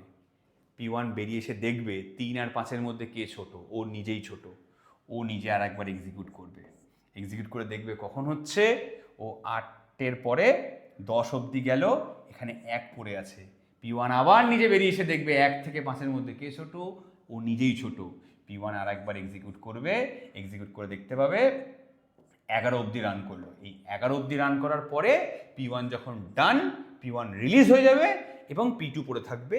P2 এখানে টানা এক্সিকিউট করবে, P2 পুরোটা এক্সিকিউট করবে। এটা অ্যাকচুয়ালি P2 একটানা এক্সিকিউট করবে না, বারে বারে এক্সিকিউট করবে। কিন্তু আমাদের যে 4খানা প্রসেস আছে তার মধ্যে P2 একমাত্র, তাই এখানে P2কে ডিরেক্টলি তুমি 16 লিখে দিতে পারো। কিন্তু এখানে তুমি যদি P1কে কপি করে লিখে দাও, নাম্বার কাটার কিন্তু চান্স আছে, রাইট? অর্থাৎ এখানে টোটাল কোথায় কমপ্লিশন টাইমের দিকে একবার তাকিয়ে দেখি। P1 কখন শেষ হচ্ছে? P1 শেষ হচ্ছে প্রথমে একবার ঘুরলো, এই হচ্ছে প্রিএমটিভ, প্রথমে একবার ঘুরলো, তারপর P3 P4কে ছেড়ে দিল জায়গা, 12টা থেকে 2টো অবধিও এক্সিকিউট করলো, তারপর টানা 6টা অবধি ওর কোনো এক্সিকিউশন নেই, আবার 6টা থেকে শুরু করলো, ও 11টা অবধি কাজ করলো।